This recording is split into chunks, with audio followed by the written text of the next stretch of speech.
Welcome back, StarCraft fans, and welcome back, StarCraft. I have to mute the other stream. Gypsy here. Unfortunately, Nyokin had a hailstorm yesterday for like 2 minutes, 2 solid minutes, knocked out his internet, and he hasn't gotten it back yet. So I'll be filling for him, and I'll be doing the stream as well. So probably all of these settings that you guys are used to, maybe you'll hear a bit more clicking, or I'm not sure if the audio's perfect. So make sure to let me know if I can adjust some things. But actually today I have a very special surprise for you, because I am going to be joined by none other than the legendary gamer himself. I know he has a lot of fans. It's Ret. Hello, hello. Yeah, you like that introduction?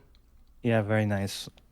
Well, my hordes of fans are certainly excited. Well, I mean, you are an absolute legend in the StarCraft history. StarCraft 1 and StarCraft 2 legend. I mean, is there something you haven't done in StarCraft?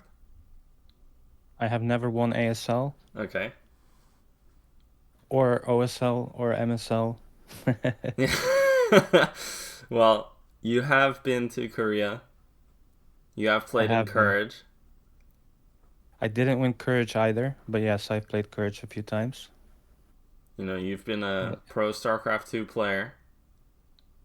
A lifetime ago. Are you technically still on the Team Liquid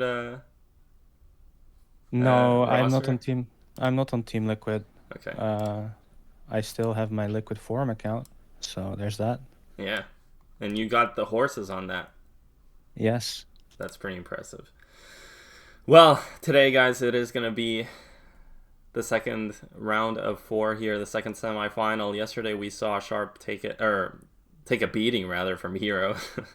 Lost that series 4-1, and today we're going to have Snow versus Soulkey. Probably up to this point, this has got to be the most anticipated match we've had in the tournament. Yeah, I think this is going to be a really, really good match. I mean, Snow has been the best Protoss player for probably a year or 2 years. Yeah. And he's been absolutely crushing it online for so long, but then he would never make it far into ASL. And now we finally have a season where he gets really deep. Yeah. And he gets to play against last season's champion. And probably the best EVP player in the world right now. Well, I know so it's going to be very exciting. You've been watching the whole tournament. I know you're a big StarCraft fan. Probably the biggest StarCraft fan I know. When Nyokin talks about, hello, StarCraft fans, and oh my god, wait, look at that. That's the split between the players and their predictions to who's going to take this. And look at how many 4-3s there are. Yeah, so everyone thinks it's going to be super, super close. Yeah. And, that to me is surprising, because Snow has always had a lot of trouble in PvZ, specifically in the ASL. Now, outside of the ASL, when they're playing in the major pro league and stuff like that, he actually does really well. But in ASL, I mean, I will always remember when he had that run of 24 exit against Gameo, of all people. A hide or bust. Yeah. Yeah, it really felt like that he would just show up to ASL, get Hydra busted, and go home again, like a few seasons in a row. But this season, we really haven't seen that much 973, so it's just either it got figured out or it's the maps, but it doesn't seem to be a thorn in his side anymore as much.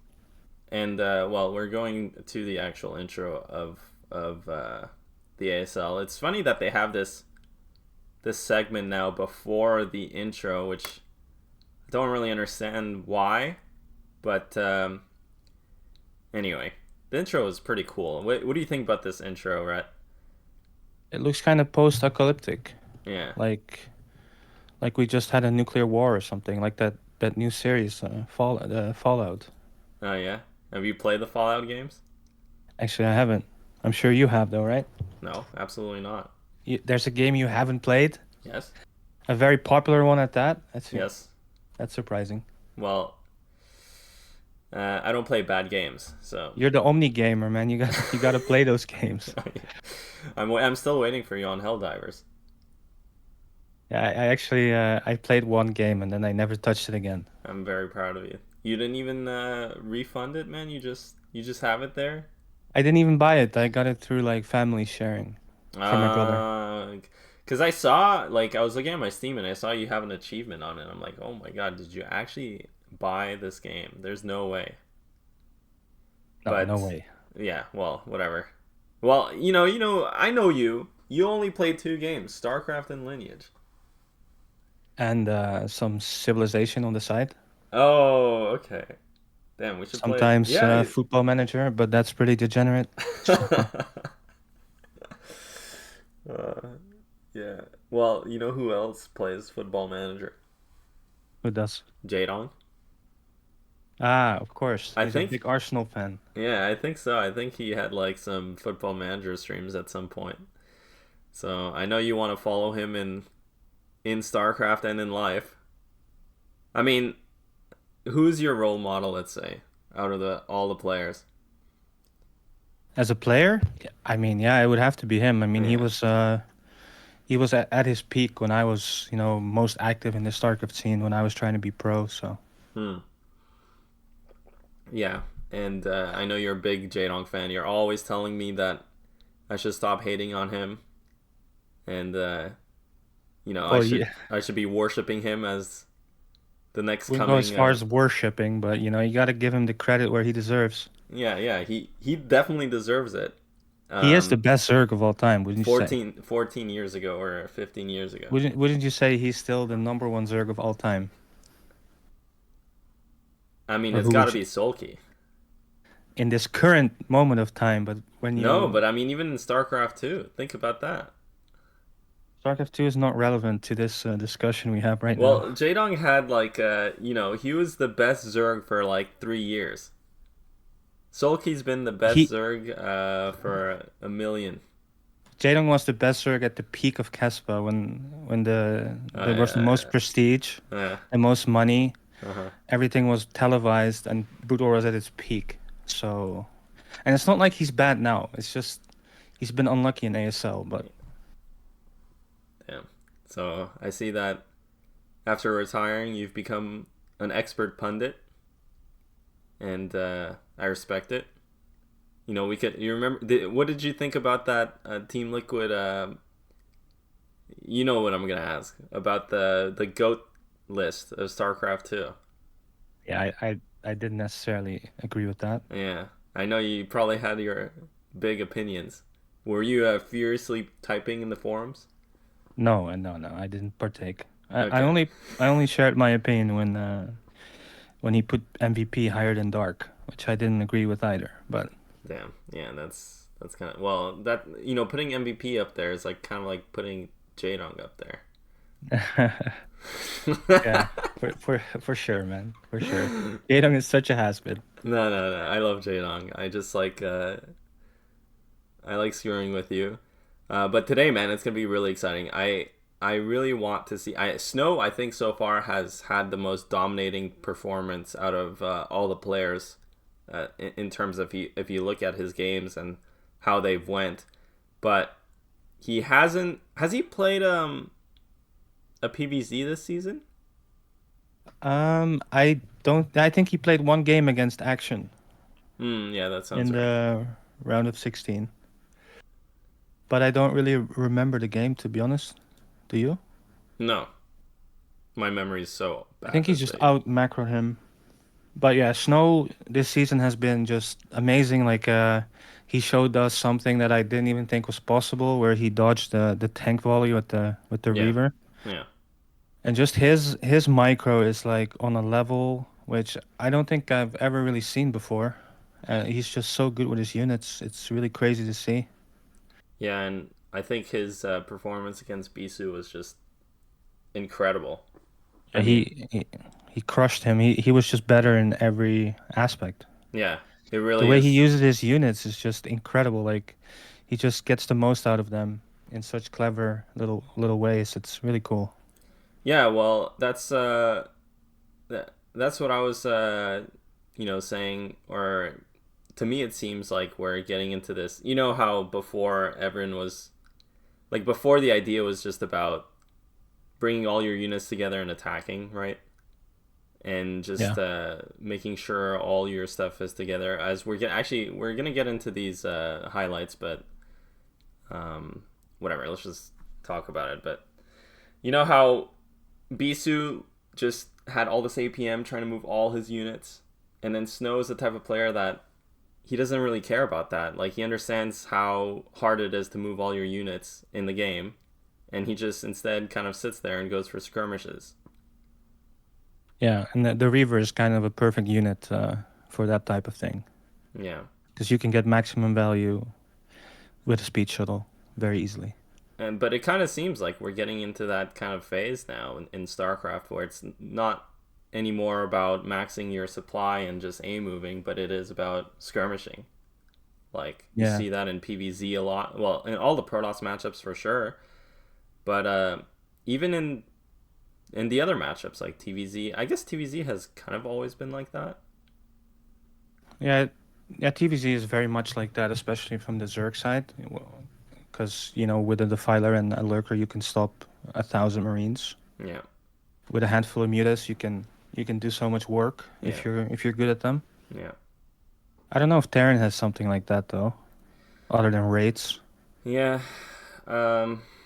Yeah, I don't know, but it is kind of different. I feel like the StarCraft today from the one of yesterday, as it were. So, yeah, and I think Snow kind of has clued in on that. Like, Snow is he's the type of player that, at least for Protoss, that's really pushing, how to play like a completely new take on the game.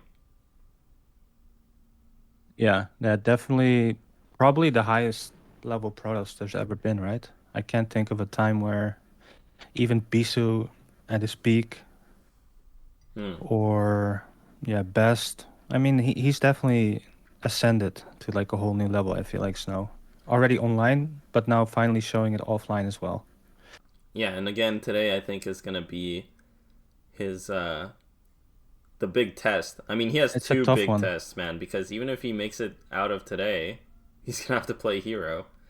Yeah, I do feel like Soulkey is kind of the whole package. He has everything. He has control, he has macro, but he also has mind games, and he has like tournament experience and tournament builds. Yep. And he's been in the final last season, so even against Mini, it looked like Soulkey was down and out. He went down 0-2. Yeah. And then he just turned it around with like these semi-all-in mind game plays. A couple of bad builds from Mini as well that I feel like handed Soulkey a few wins, but Soulkey is probably the hardest Zerg to face as a Protoss. I think even harder than Hero is going to be in the final. Because Hero is far more like straightforward, just pure raw, like muscle macro play. But Soulkey is going to like deny scouting and then show up with 30 speedlings. It's very uncomfortable for Protoss. Yeah, I mean, I guess that's something I noticed too, was and especially like you mentioned against Mini coming back down from down 0-2, especially in the first two games, we're so dominant by Mini, right? Like there's no chance for Zerg in either of those games. And then it just seemed to me like Soulkey just started 9-pulling, and like you mentioned, he just started making a bunch of links and completely changed the tempo. And I think he kind of did something similar against Rush. When Rush was nonstop pulling out these command center first in their series, and then Soulkey would just start 9-pulling. Yeah, Soulkey can play any build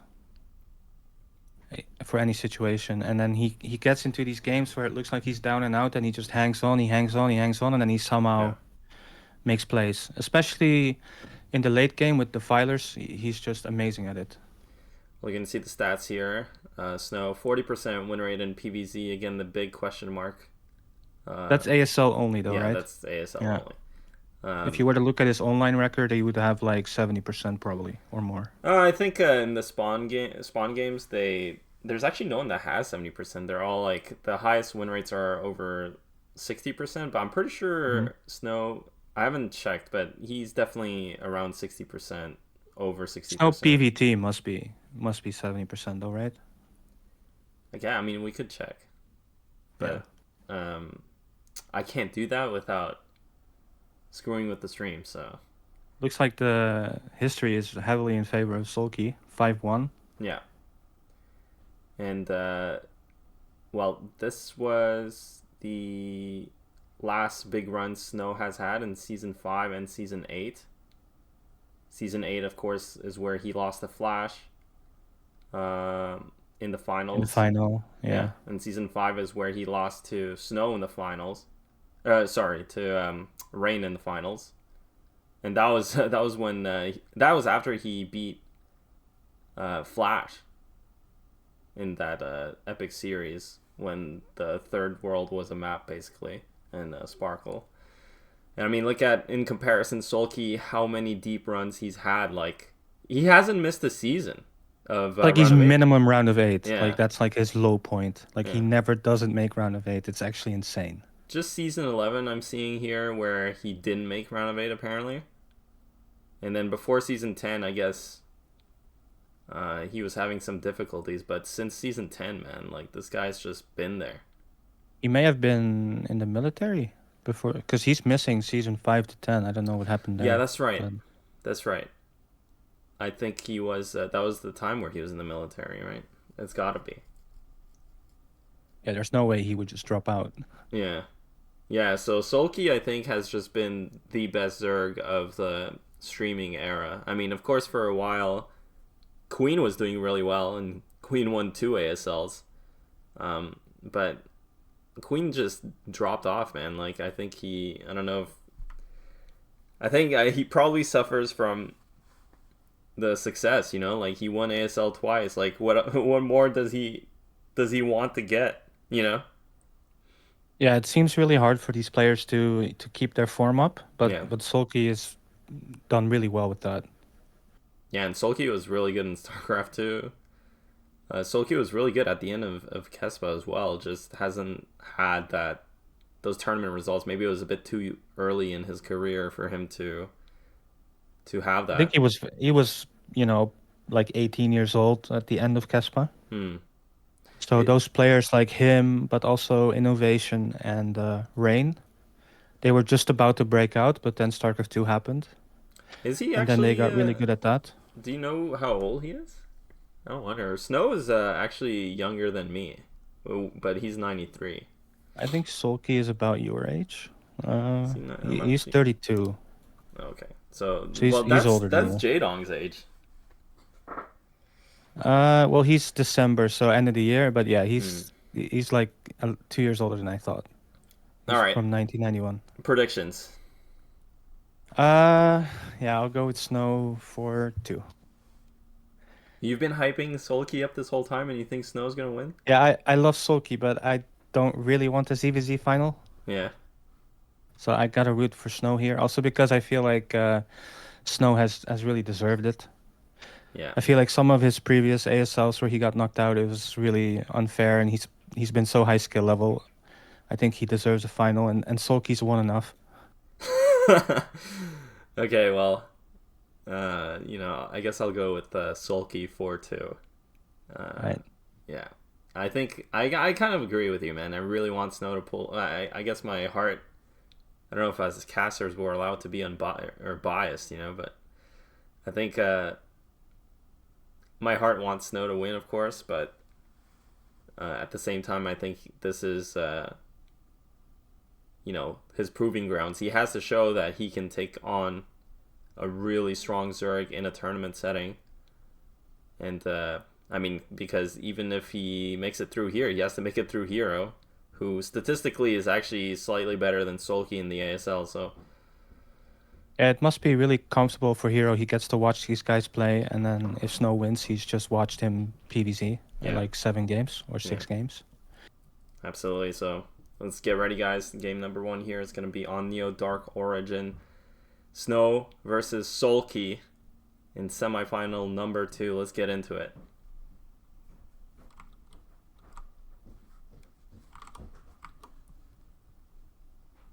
Gotta do this.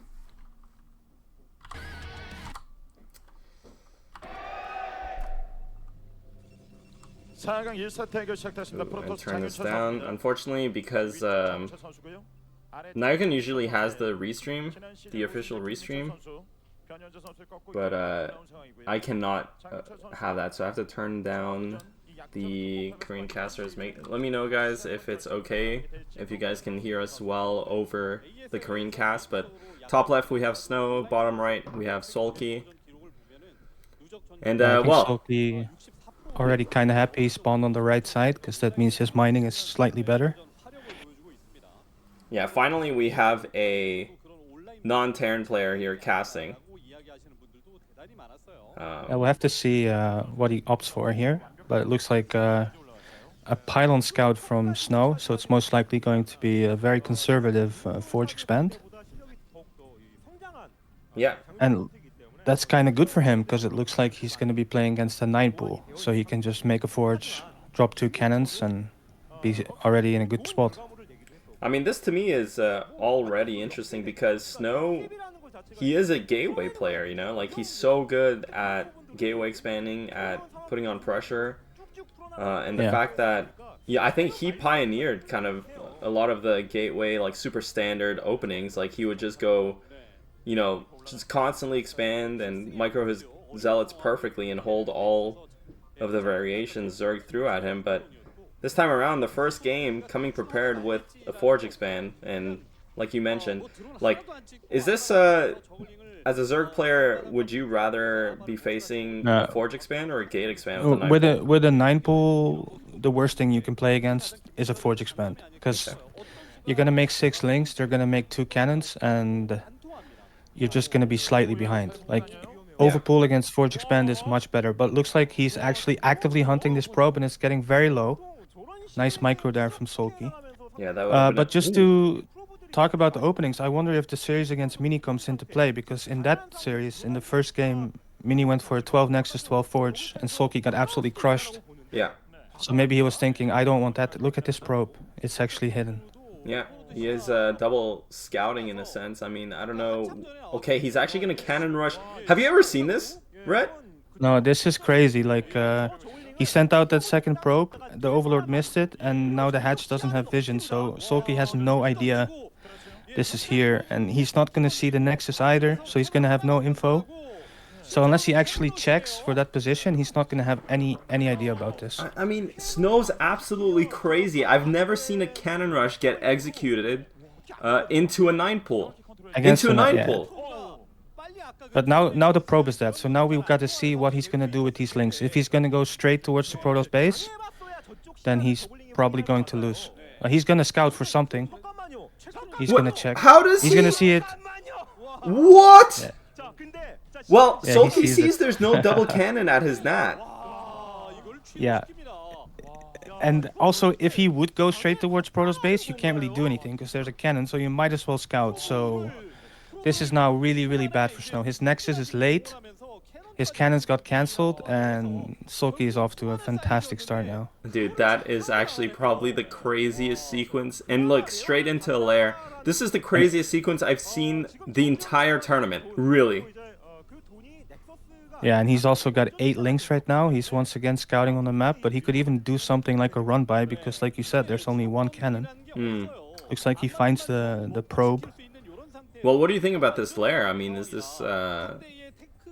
I mean, I think he's not going to deny the scout, so Snow's going to see it, but this is something that Soma played before, actually against Snow. Yeah. 2-hatch lair, and you can. It's just the same as 3-hatch Spire, but it's just a quicker scourge, so you get more map control, and Protoss gets less scouting. All right, well, we'll see what Soulkey can do with this advantage he has here. Snow, unfortunately, cannon rush didn't really work out in his favor there, and took a his entire build is delayed.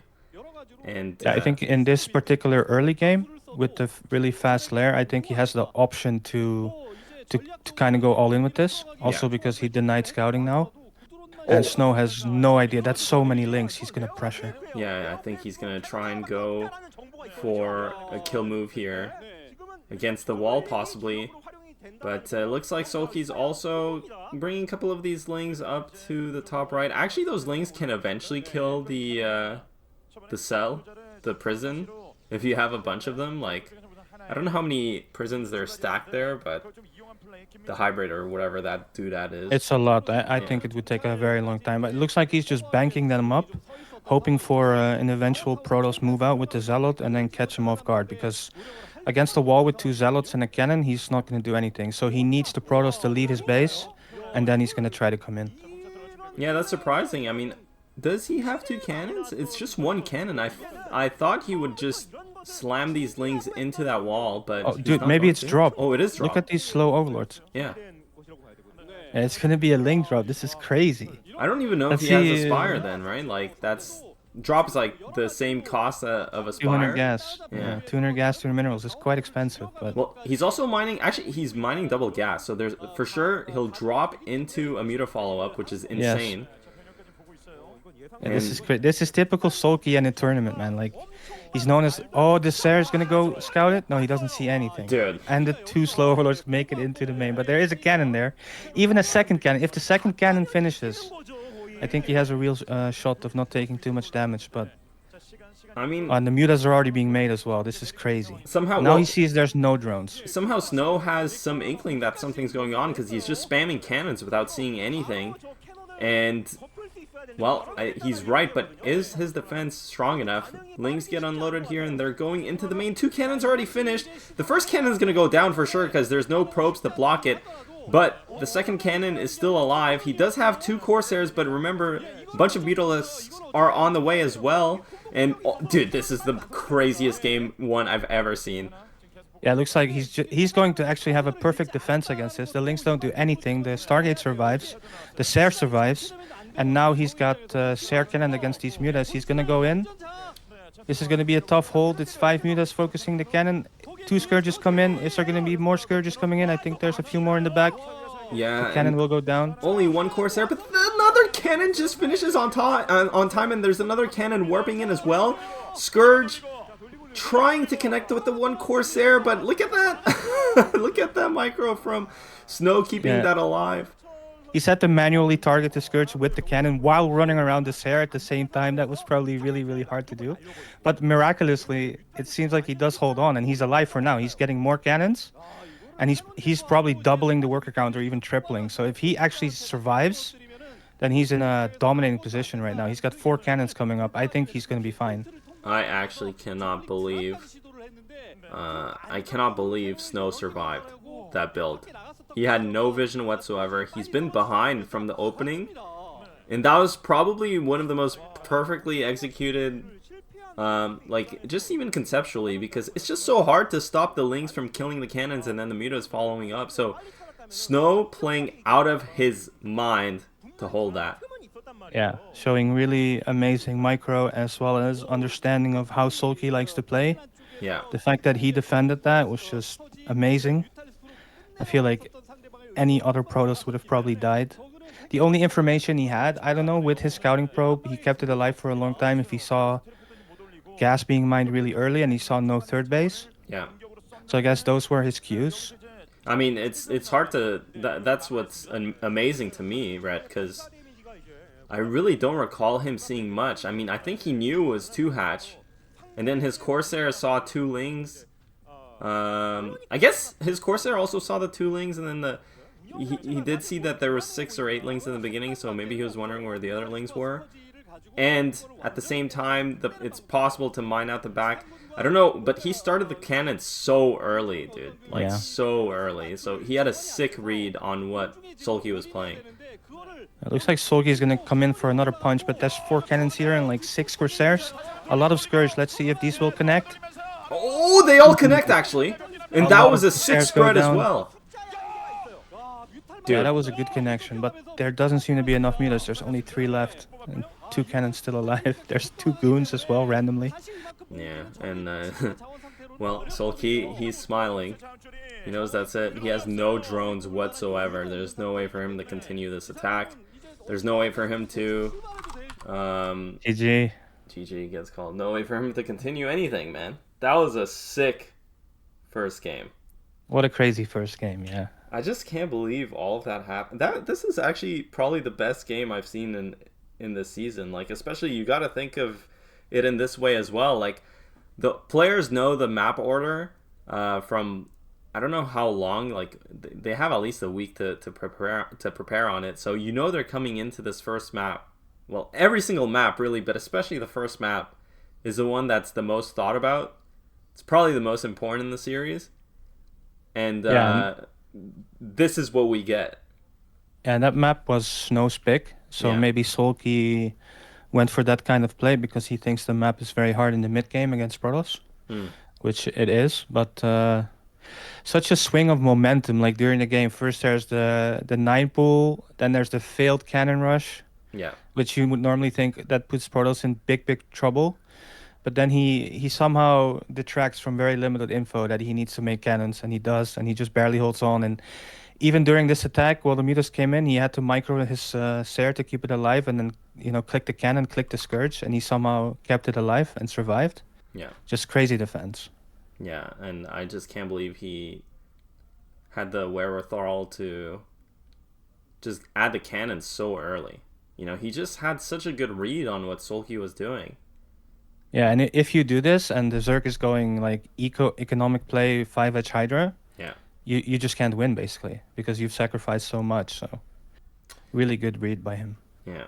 And well, that sets the tone for this series, man. Snow's here. Look how close this is. There are 5 minutes and the cannon just warps in. Yeah. If that cannon would have been like 3 seconds later or 2 seconds later, Yeah. Soulkey might bust him here and just win the game. I mean, he keeps the Corsair alive. That was Yeah, sick, that's man. insane. Against 4 Scourge. Yeah. Look at how look at him, man. Stone cold, dude. Yeah, this is just everyday business for him. Yeah. I think we might be getting Oh, into look, it's Saiyan. yeah, Saiyan SC. I wonder if he drew that, man. I think we might be getting into a break here momentarily, and we'll be back with game number 2 soon. So don't go anywhere, guys.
Welcome back, guys. That was a nice short break with, you know, these player segments are really cool, so make sure to check them out once they get translated, I think, on the other, I think, over on the Tastosis. But also, you know, make sure to check out the StarCast, the StarCast Patreon. Of course, StarCast is run by Nyoken and krrrrzzz, who do God's work. They do so much work to keep this. They do so much work with very little support to keep this channel alive. So make sure to you know, to subscribe if you haven't already, or to go check out the Patreon if you're inclined to support it further. I feel like Nyoken deserves a statue in the foreign Broodwar community because the amount of work he puts out and how he's been commentating ASL, BSL, and show matches for like 4 years now. It's just absolutely crazy, the amount of work he puts in. Yeah, and well, so definitely support StarCast if you can, guys. Absolutely. Game number 2 here on Retro, guys. Let's see if Soulkey can bounce back or if Snow can push his lead to 2-0. Yeah, let's get into it.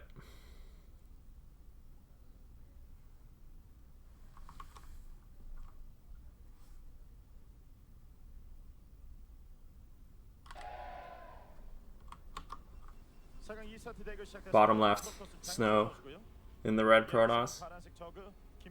In the bottom right, there's Soulkey, the blue Zerg.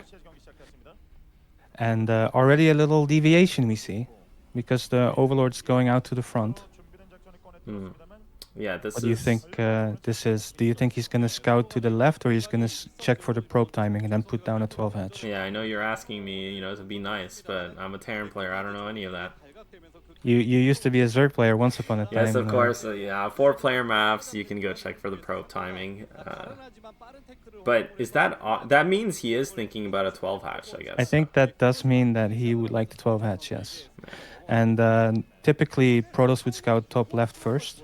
Yeah. But it looks like he's not gonna pylon scout this time. So. Yeah. Probably most likely might be going for a 12 Nexus this game, or a gate first. Yeah, it could be gate first, could be Nexus. But actually he queued up another probe, so this would be a 10 gate, which is not very popular. And actually he's not sending a probe out, so 12 Nexus is looking likely, but sometimes Protosses do this, and they also just get just a later forge. But they want to maximize the mining on the first on the probe. So, but I don't know, Ret. I think usually when they do that, they also send a scout out. So this might be a 12 Nexus. Yeah, this is going to be a 12 Nexus versus an 11 hatch, and this is exactly what happened in Mini against Soulkey game 1. Yeah. And in that game, Mini just completely steamrolled Soulkey because all his timings were faster. Yeah. But this time, Soulkey will get a reasonably quick Overlord scout on Snow. And we'll have to see how he's going to adapt once he knows what he's playing against. Because this puts Protoss in a very, very strong economic position. Yeah, and that was on Radeon cross spawn, so you know. Yeah, maybe... and this is close, so he could do a couple of things. He could maybe go for some kind of a Hydra push here. Well, he's going to be still... Ooh, that's a very fast gas. That is a very fast gas. That's very similar to what he did in game 1. It's going to be another 2 hatch, possibly a lair play. Yeah, and I think this might not work out so well. Look at how fast that gateway is, man. Yeah. The core is going to be put down on like one pylon, dude. Yeah, he got the first scout, so he could just skip the cannon altogether, and now he goes straight for gas. Yeah, he might even be able to put down the core before he puts down the cannon. This is absolutely crazy. Good opening for Snow. Yeah, and that means his Stargate is going to be so quick. And but Snow didn't scout the main, so he has no idea about this really, really quick gas. Which might come back to I'm not sure, but the probe did poke out, but did it not go in completely? I don't think it did. Okay. Maybe it did. I feel like it went to chase the drone, but... Yeah. Well, cannon on the way. I don't know. I haven't been paying attention. Okay, it looks like he started a zealot actually, so it's not gonna be a core. And actually, that's gonna be a Hydra den. Whoa, 2 hatch Hydra. 2 hatch Hydra. That's crazy fast. Well, Soulkey has to do something because we saw how impressive 12 Nexus is in his series against Mini on Radeon. That was like no chance for Zerg, man, from the beginning. So Soulkey, the Overlord, luckily for him, the Overlord got the first scout, so he gets to see absolutely everything, and he knows he knows the bad news, and this is gonna be it. And like you mentioned, I guess if Snow hasn't seen that gas, like it's hard for him to know exactly what's going on. Yeah, the best thing he can hope for right now is that he goes to scout for the third and he sees that there's no third. But that would still possibly confuse him because last game there was also no third, and then he played against a link drop into Muta and speed finishes. So now there's going to be no scouting whatsoever until the Ser hits the Zerg base. So that's a very, very long time for these hiders to come out. Yeah, absolutely. And speed finished around 4 minutes, so he knows this is 2-hatch timing. But I mean, when's the last time you've seen a 2-hatch Hydra? Most of the time this is going to be 2-hatch Spire. Or something else, but 2-hatch Hydra all in? This isn't a build Zergs use often. Yeah, this is crazy. Like, he already showed that he was a mind reader last game, but if he's going to somehow make this read, he's got to put down more cannons. He's probably going to need 3 or 4, and against link speed, he can't go scout with a Zealot either, so he's just going to have no intel whatsoever. It's going to be really, really hard for him to stop this. There's no probes out on the map. I don't think he even scouted that there was no third. The only thing he knows is that there's really fast speed. Yeah. So there was a really fast gas. Well, Snow's going to have to check his second monitor, man. The hiders are already moving out. Yeah. And is that a third cannon? Nope. No, it's a pylon. Yeah. Well, Zerg still has to have both Hydra upgrades, I think. Actually, you probably go range here, right? He went speed. I think he's going to wait for range. He's just going to go wait for range and then go full all-in. Yeah, and, the Hydra numbers are massing, and you definitely need to put down at least one more cannon here, okay? That's it. But it is in the front. It's so far in the front, yeah. And I think Soulkey's about to go. I'm not sure this one's going to finish. Yeah, I think Protoss is in dire straits. But that being said, he can also pull a bunch of probes here. Maybe that can buy enough time. He desperately needs to. Okay, he sees Hydra speed. He needs to add the cannons. 4th cannon as well. 3rd cannon about to complete. He also is going to have vision to probe drill. So this is going to come down to the wire. And Zerg doesn't clear the gate and forge actually before going in. So I think Protoss is going to possibly hold this. But that's just so many Hydras. Oh, that was a perfect drone drill. The Ser giving vision of the minerals. The first cannon does get taken down. The second one as well. But he's still alive. And there's only about 7 Hydras left. And now he's just going to focus the forge and the gate. And Snow is desperately trying to get more cannons. He goes for the bust. He goes in. The range is really helping him target this down. Only 1 cannon left now. This is so close. Yeah, that was 1 cannon for 4 Hydras. And crucially also Snow did kill all the links. But here come the Hydras again. And they will get that top cannon. More cannons warping in. Honestly, Ret, it looks to me like Protoss is holding this. Yeah, there's 2 Zealots. And those take a long time to kill for those Hydras. And more cannons are finishing. And it does look like miraculously somehow he is going to survive. At the same time, he's killing Overlords. So this is actually looking great for Snow right now. Dude, he's crazy. Snow made a 2nd Corsair in the middle of all of this, and he's going to snipe a bunch of Overlords. Hydra's getting rallied in, but of course 2-hatch Hydra, I mean, that's not a lot of production. He doesn't have that many units left, and with the 4th cannon ending, well, he's got to go kill this 4th cannon, but look how many Hydras go down, and I think the forge did die, so hopefully he rebuilt it so he can build more cannons because well, he didn't rebuild it, so this is still a little bit scary because he has only 3 cannons. Yeah, that's probably the biggest blunder we've seen so far. No, he did. What? Okay, what a god, we just man. Didn't see Dude, it. Snow is playing absolutely perfectly so far, man. Just an absolute sick monster. Yeah, just crazy. Like, if Soulkey were to do this build again and ask for the best possible scenario, that's basically what he got, and it still didn't work. Yeah. So what do you need against Snow to pull a win out? You need a miracle, it seems. Well, it's just, I think it's so telling that Soulkey, he's going to tap out here. GG gets called, and I think it's just so telling that Soulkey's going so aggressive against Snow. I think Soulkey just saw the 12 Nexus, and then with the experience he had against Mini, he was like, no, not again. Yeah. did a really, really good 2-hatch Hydra bust, Snow had no info. His Sair wasn't even fast because he went cannon before core. It's not like he got a super quick Sair and scouted. He scouted really late when the Hydras were already at his front with both upgrades done, speed and range. And he still defended. It's crazy. Well, Snow had a sick read there to go 12 Nexus on the 4-player. It was the first 4-player map, and he correctly identified that, you know, Soulkey would like to 11 hatch or 12 hatch, whatever, just go hatch first. And I mean, he had a sick call with his build order choice. And now he takes the lead 2-0. And man, this is looking pretty rough for Soulkey. Yeah, but we can never count him out. You know, he also turned around to 0-2 against Mini last in the round of 8. Yeah. But still, this is a rough start for him, especially mentally, because, I mean, both games, it basically went as he would have liked, I feel like. In the first game, he even canceled the cannon rush. But in this game, he completely denied scouting. So when you're playing the game and everything goes your way, but you still lose, that's like mentally tough, right? That was such a sick hold, honestly, from Snow. And yeah, I totally agree with you, right? I think, you know, the difference to me is that against Mini, Soulkey seemed to, the first 2 games, he seemed happy to play a macro game, right? Like, he was playing very solid, very standard, and he wanted to get into that, you know, big management game.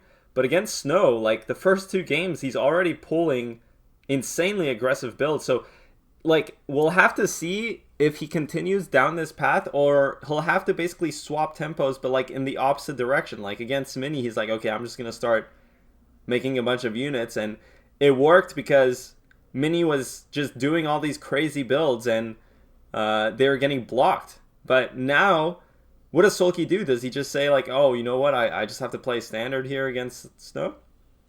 Yeah, I mean, Soulkey is probably capable of anything, but it would make sense if he were deterred a little bit from these type of all-in plays that he's been doing. Because Snow is just defensively so good. Yeah. I mean, but I don't know if he's doing it because he's afraid of Snow in a macro game, because Soulkey is amazing in a macro game. So I would like to see him take a more conservative approach now. I mean, you can't really fault him for that bust against the 12 Nexus, because that is a 12 Nexus. And yeah, 12 Nexus is very, very difficult to play against. So it actually makes perfect sense to do this.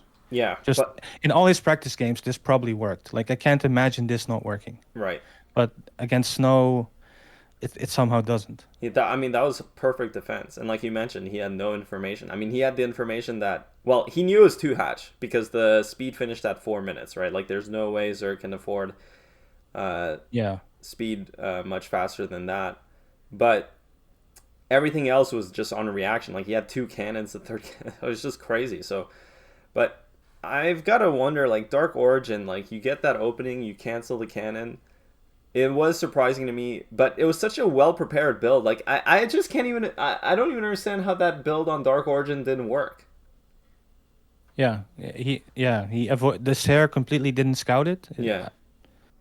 It seems like Snow just has his timings really perfect. Like, even the time the third cannon started, it seemed a little bit late, but it still finished.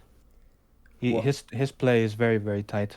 Well, I have to say this, you know, I think in terms of PvZ, especially in the ASL and the tournament setting, I think a lot of people probably look to Mini as, like, just the top PvZer, because Mini has had insane results in the ASL in this matchup. He's basically, I mean, he's had such epic games versus the top Zergs, and he constantly pushes the envelope with his insane builds. But in terms of, like, the difference between Mini and Snow is that Mini is he's a very tricky player, and he relies a lot on his builds and on his build choice and optimizations and stuff like that. But Snow is just the most standard player you could get as far as Protoss goes. And he's like, he's the one that really pioneered, like, just the most standard way to play in any matchup, but, you know, even in PvZ. Yeah, he's playing completely reactionary so far. whereas Mini likes to open and like Yeah. set the tempo. But Snow is playing completely a reactionary defensive game so far, and he's done it against two very, very tough all-in builds, and it's worked. So how is Soulkey going to crack Snow? Yeah, I think and his best bet is going to be going toe-to-toe in the mid game. well, we gotta, Soulkey again. He's not called the Iron Wall for nothing. So we're kind of anticipating. We're both anticipating his late game management play, and His actually, macro, yeah. yeah, we're gonna go into a quick break, guys. We'll be back in just a couple minutes here. Don't go anywhere.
And we're back just like that. 2 minutes. And all right, let's see. Are they gonna advertise the printer, as I like to call it? Man, they have so many advertisements. What do you think about these well-new chairs, Ret? Yeah, they look good. I Yeah, mean, they look ergonomic yeah, and like they would support your back and your neck. yeah. What kind of chair do you rock, dude? I'm using a like Need for Seat, like one of Uh, those racer chairs. yeah. Is it comfortable? Uh, it's not too bad. Mm. What about you? You got like an IKEA chair Yeah, I going got on, an don't you? IKEA Marcus, man.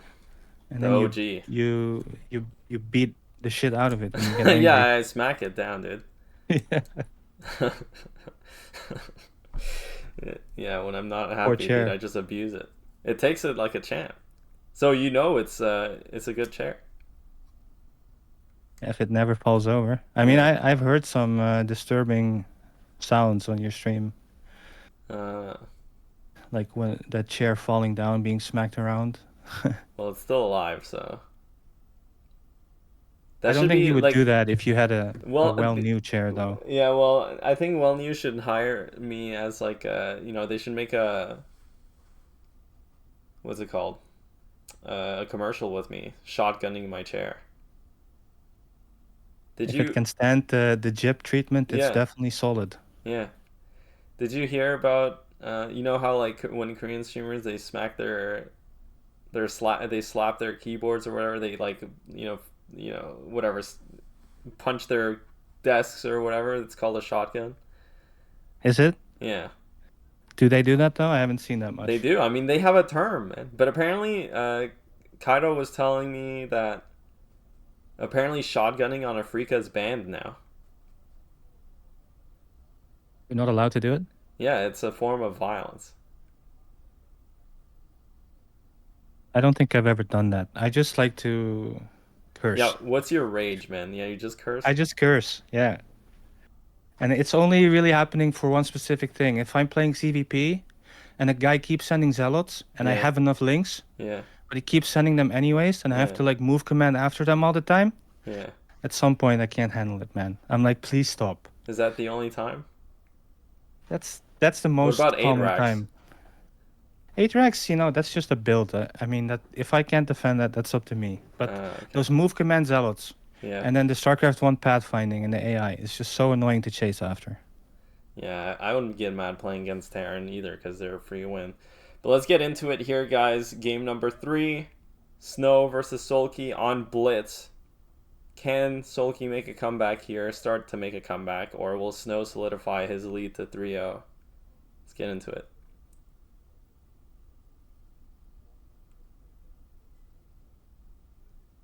I don't know why, like, it's like I don't know why we would have to wait there without saying anything. Can't even hear the countdown, but top right, no, bottom right was Snow in the blue Protoss. Yeah. And the top right, we have the yellow Zerg. Well, what do you think about Blitz? I mean, I know this is a terrible Zerg map, but I want to hear from the horse's mouth. In that Jaedong video that Jinjin made, he's definitely complaining about Blitz. I don't think it's a good map. I haven't played it that much. How much have you been playing? Well, I was playing quite a bit, like a month ago, but then I got sidetracked and I haven't really played. Are we ever gonna see a I need to get back into it. It's weird, like the StarCraft motivation, it just comes and goes, you know? It's like never a constant. It's like always a couple of weeks here and there where you really want to play, and then it just fades away for me. I mean, I think it's hard in the foreign scene because, you know, there's not that much going on. There's not that much hype all the time. And the game itself, it should be enough to want to play because it's a great game. Yeah, but I mean, you know, we've been playing it for like 20 years. How many years? And we still play it despite the fact that it's not like part of getting my any life. Support. Yeah, well, same, dude. Big part. Yeah.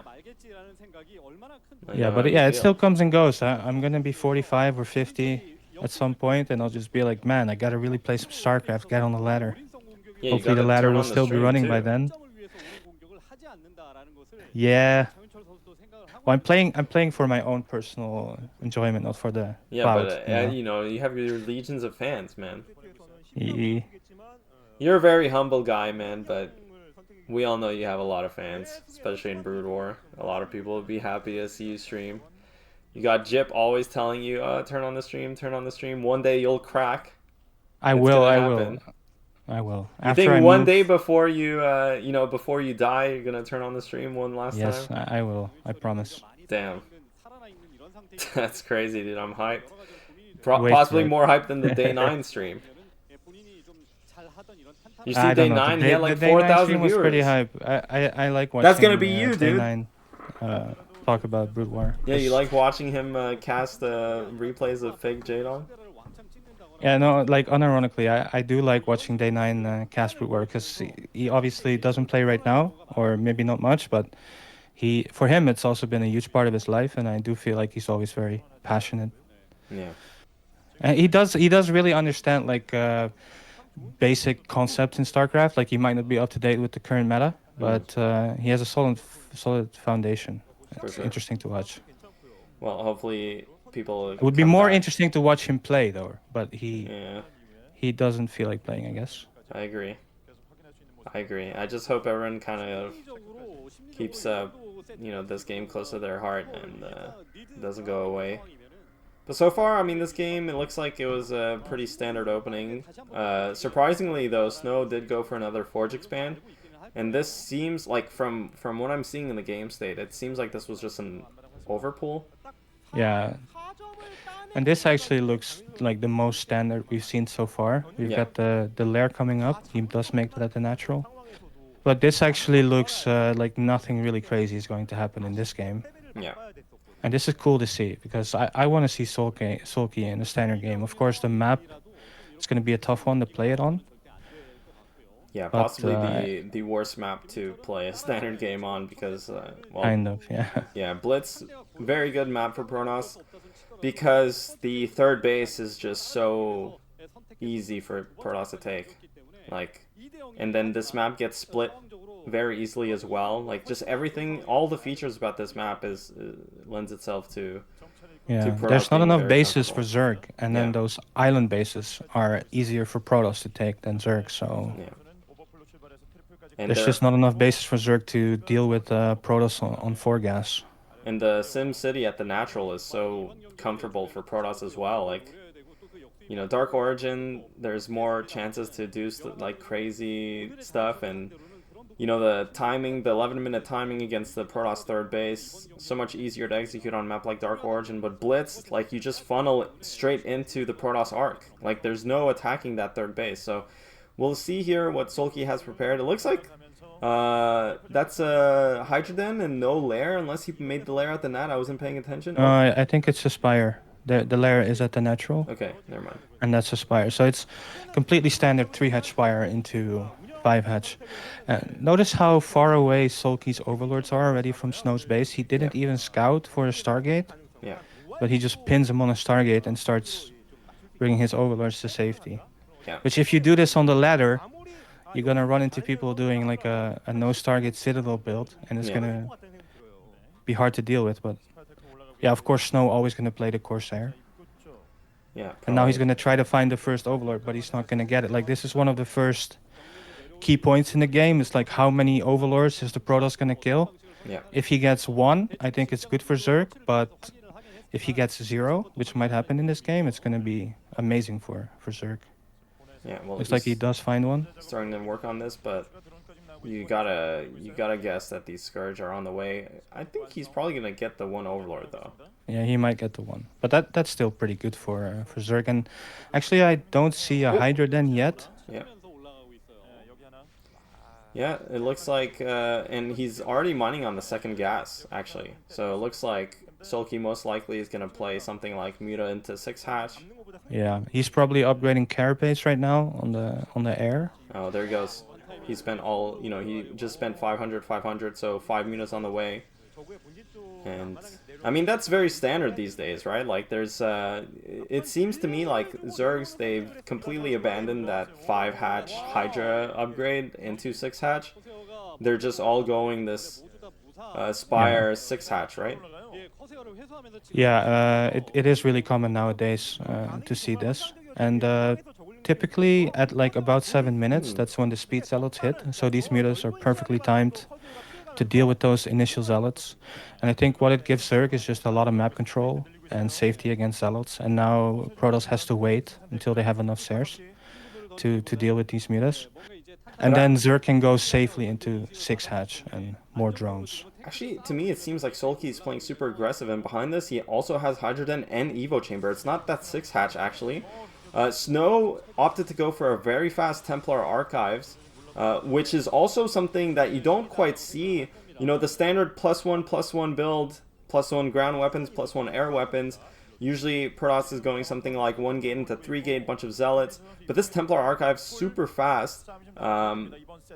So it is going to be a bit more passive, but he does get the Dark Templar out onto the map. And actually, Soulkey, he will put down that 6th hatch. So he's not going to do something crazy like make a bunch of Hydras off 5 and try to bust. Yeah, this DT is nice for Snow. He does get a little bit of intel. But Soulkey has so much freedom right now. Like, the Protoss can't really go out on the map. And he probably went up to about 40-45 drones. We'll have to see when he takes his 3rd gas and when he takes his 4th base. And for Snow, all he can do right now is really just start making Templars, start banking energy, and then start adding gates and probably come out with a really big mid-game timing. Yeah. Well, so far, everything seems to be very stable. Actually, Soulkey's not mining his 3rd gas just yet. Yeah, which is kind of weird. When I do this build, I feel like I need it quicker because if you don't get it quick, you basically can't make a lot of lurkers. Yeah. Like 6-hedge Hydra is already quite gas intensive, but it looks like he does get it, and usually that's also when Zerg just about goes to take a fourth. Yeah, Zerg's trying to get up to, well, first that 45 drone count, then that 55 drone count, so a lot of droning to be done if you want to play a standard game these days, and Snow, on his part, will most likely try to go up to, you know, at least the 7-gate count before he takes the third base to survive, because, you know, if you don't have enough units as Protoss, again, around that 11-minute mark, that's when the next point of tension happens, and it's right around when Protoss wants to take their third base. Snow is finishing up his 8-gate count here, and honestly, this is why this map is going to be pretty comfortable for Protoss, because the third base is right there, it's right in front, and it's on high. Like, everything about the architecture is very standard, and very favorable for defending. So yeah. Now Zerg made all these units, has all these Hydras, and it looks like he wants to try to use them aggressively. But Snow's gonna see that coming, and he's gonna have like probably 4 Templars, maybe 3, with 2 Storms each here pretty soon. So that's gonna be tough for Hydras to attack into. Yeah, and I mean that's a lot of Hydras. So Protoss needs to, you know, get a couple more units. He has 4 Templar actually. It's almost like Zerg has to use these Hydras before Protoss establishes the third base, because like you said, the map layout, once it's up, you can't really attack it. Yeah. So then he has all these units, but he did make a whole bunch of drones for his fourth base as well. So it looks like Soulkey is just going straight for like a really big 4-hatch macro play, where it looks like he's probably just not going to attack, and he's gonna go lurkers and maybe go up to Hive, and we'll finally see some of that Soulkey management play here. So how fast do you get our Queen's Nest in this position? Like, you know you're gonna play split map. Does he just start it now, like 11 minutes? Yeah, I think it would make sense to get it quicker. Yeah. But like on normal maps, you would get it like probably after you have +2 for your Hydras. Yeah. But then again, on those maps, you have more room to attack. Yeah. It would make sense if he got it quicker, but he can also just play defensively with a lot of Hydras. Well, 11 minutes is here. And this is when Protoss wants to take the third base. And again, like with 4 Templar and all these, yeah, his goon count's kind of light because, you know, he did get Corsairs and +1. That's supply though from Protoss, 150. That's when you know their army is massive. And yeah, but Soulkey is keeping up. Like 150 against 130, that's pretty good. Yeah. I've seen Protoss way further ahead than this. Well, most of the supply is in the Zealots. Like, he didn't use any of those early game Zealots. And, well, the Zealots, they're not that good in these mid-game engagements because of the Hydra Lurk. Like, they just eradicate Zealots, so... but Snow, I don't think, likewise, will not necessarily be able to push and kill. But it looks like Snow's going out onto the map. And this Nexus still isn't down 12 minutes in. You know, he's taking his time to put it down. Yes, Snow invested into a massive army, and he's going to have to do something with this army. The problem for Soulkey is that he has to defend 2 sides of the map. Like, Protoss can go up to the right, which he's not going to do because there's like a million lurkers. But Protoss can also swap to the left side of the map and then attack the third base. But Soulkey does have Sunkens and lurkers there as well. Yeah. And then he can also swing all the way around and attack the natural. So there's a lot of points where Soulkey has to defend. It looks like he realizes that, and he put down a whole bunch of Sunkens. This is actually really scary for Snow too, because he has no defense at his third for the most part. So if Zerg somehow sniffed this out and just sent a couple of Hydras, although it's hard because look at how much supply Protoss has. You need every single Zerg unit here to defend. And in this position, I mean, Snow can threaten the natural, he can threaten the third base at top left, but the architecture doesn't really help him. Like, it's going to funnel all the Protoss units in. He's just going to poke here and see, well, that's 4 Sunks, man. It's not every day you see 4 Sunks at that spot there. Yeah, Soulkey set up really well defensively here, and I think Snow, I think he has to realize right now he cannot really attack. He should go take a fourth base, and then probably start adding in his favorite unit, the Reaver, and get some speed shuttles. And this is really shaping up to be a late game, so this is very exciting. There we do have the Queen's Nest, which is pretty late, but I guess he really did want a lot of units because he was very scared of the mid-game timing. Nice storm there all over the Zealots. It looks like Snow will take his fourth now. Yeah, and there we have the first shuttle. That's fast. And I wonder if that's going to be 4 DTs. Might be DTs, yeah. Dude, and that's 7 Corsairs with +1, man. Like, they completely okay, that's 6 Corsairs, but they're going to keep the Overlords back. That's for sure a couple DTs. 2 DTs walking into Soulkey's main. No defense, no detection, nothing here. This is a big play from Snow. And he doesn't get the notification. Oh, he does attack the building, so now Soulkey realizes. He doesn't end up killing too many drones, but this is definitely annoying. Taxing Soulkey's multitask. He will lose these links, and he's going to have to deal with those DTs. The Muta's trying to be annoying, but the Sers will clean that up quickly. And also Templar drop.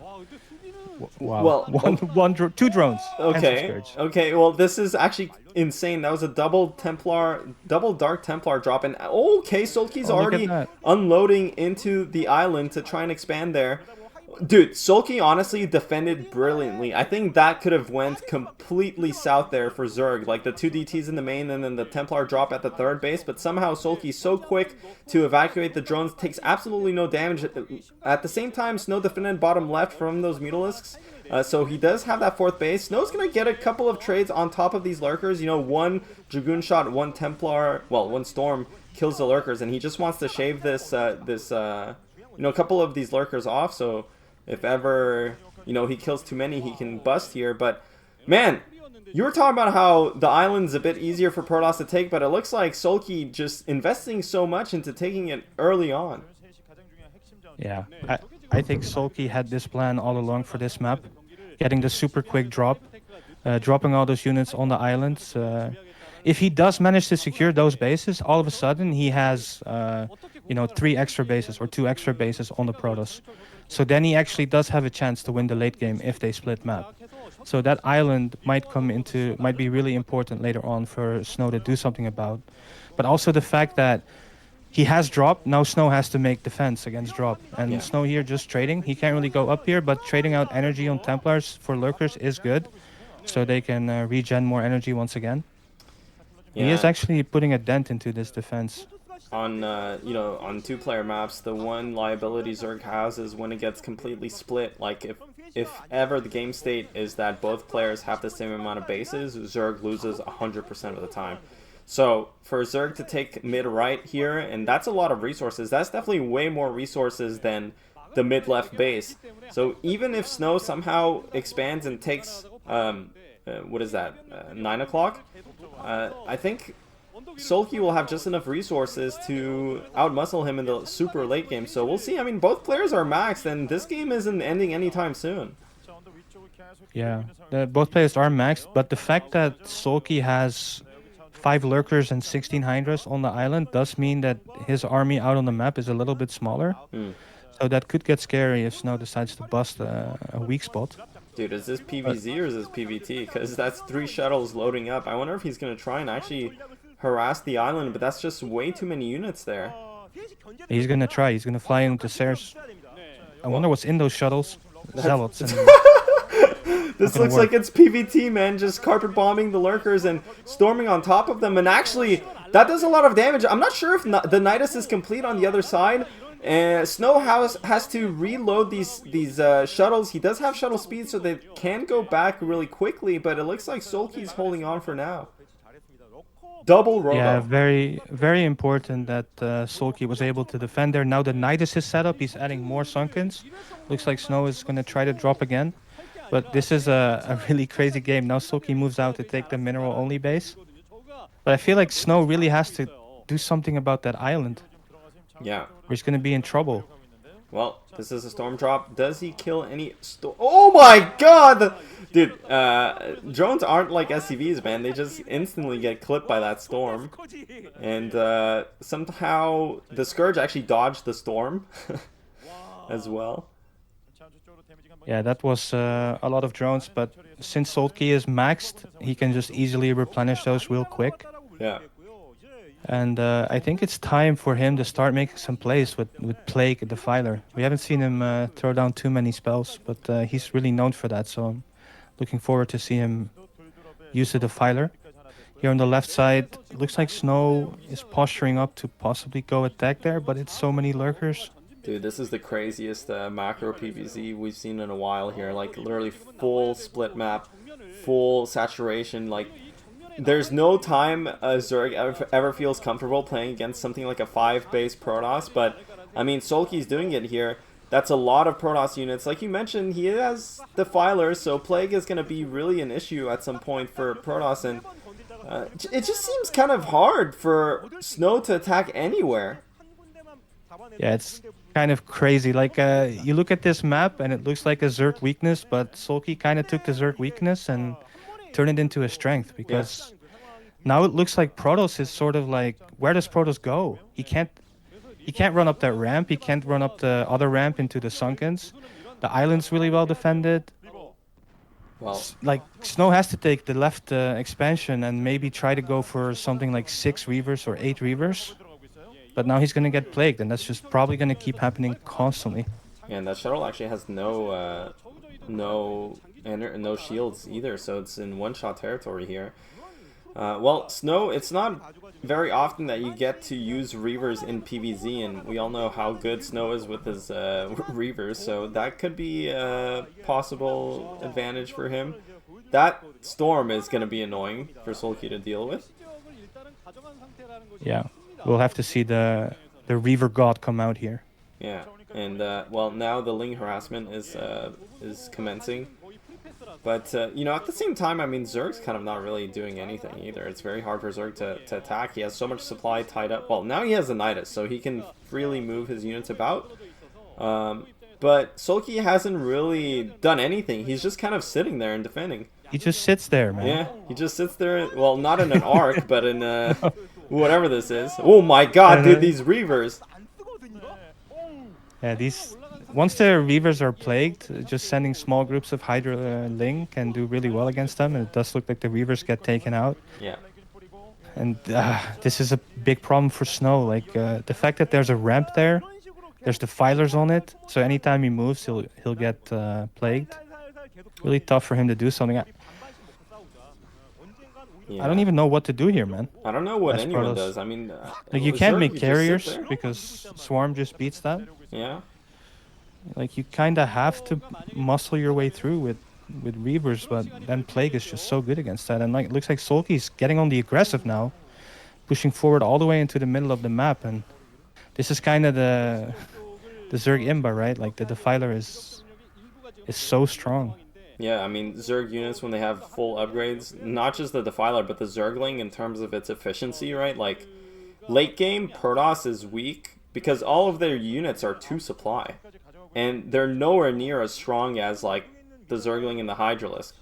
So, it's just so hard to remain efficient as Protoss once you get into the super late game. Of course, Protoss has the High Templar, Protoss has the Reaver, and those are insanely efficient units. But the problem for Snow on this map is there's so many ramps. Like, if it was a different map and Protoss was attacking into the low ground or whatever, maybe he could make more progress, but every time he's attacking, it's either into a super big choke or these big ramps. Yeah, and look at Soulkey. He's not even fully mining these islands, but just the fact that he has them puts so much pressure on Snow. Also, we're at 22 minutes and 30 seconds, so by now, the Protoss gas in the main and the natural are mined out. Yeah. He's essentially just working with 2 gas. And look at Soulkey, he's got 3k gas in the bank. He's completely chilling, but Snow is going to be gas starved. And all of the Protoss units that are good, like Templars, Archons, Reavers, they all take a lot of gas, so it's going to be harder and harder for him to produce those. Yeah, and he's not mining gas at his... That's a big mistake, not mining gas at his 4th base. Okay, these Reavers are going to get picked off. They do trade. I mean, you know, Protoss does have an ultimate late game comp. Like, if they just have a bunch of Archons and a bunch of Reavers and maybe a Dark Archon or something like that, But at the same time, like, it's just so hard to...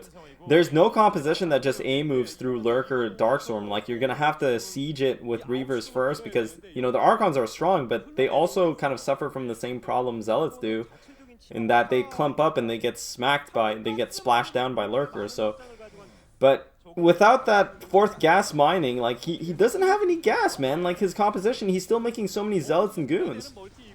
And this army he has, it just looks weak. And Soulkey has an insane amount of lurkers in the middle of the map. Yeah. And he's got another ramp where he can defend and protect that base on the left. And what I would like to see from Protoss is, like, we were talking about it before the series, but Snow using just a few units here and there. Yeah. I feel like in this particular scenario, the only way he's going to bust is if he makes 8 Reavers and 10 Archons and then a lot of Storm. Yeah. But just these small amounts of Reavers against the Filer, it's not going to really trade that well. And he gets another big plague on his army. Oh my god. Well, those storms are sick, though, from Snow. But it's really hurting him that he hasn't been... He's still not mining from this gas, man. That's such a huge blunder at this point. And, you know, every single gas you mine is so important because you can continue mining. I mean, even when it's depleted...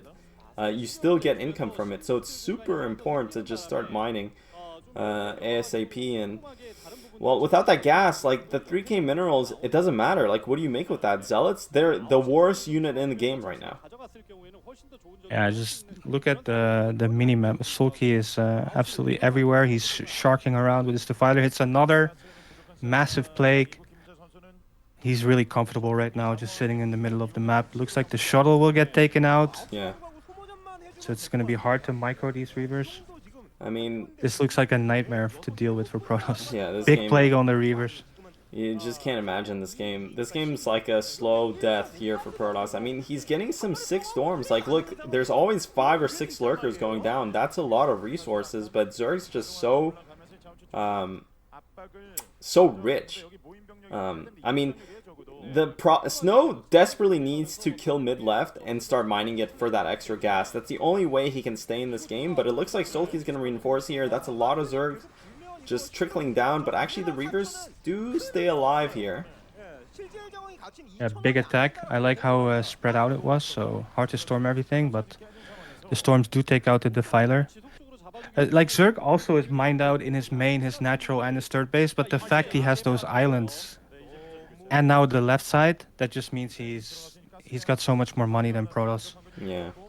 And, I mean, the islands, that's so many resources. And honestly, Zerg does benefit from minerals because they can make... Zerglings are great. Zergling and Hydra, like, they're good the entire game, but Zealot Dragoon is not. It's no longer good. They're completely trash units. The only units that matter in the Protoss army right now are all the gas units, the Reavers, the Templars, the Archons. The Zealots are just there to buy time, to like just even... They kind of just hold the Zerg into position for the storms and the splash damage to do damage. But here comes a big Zerg attack.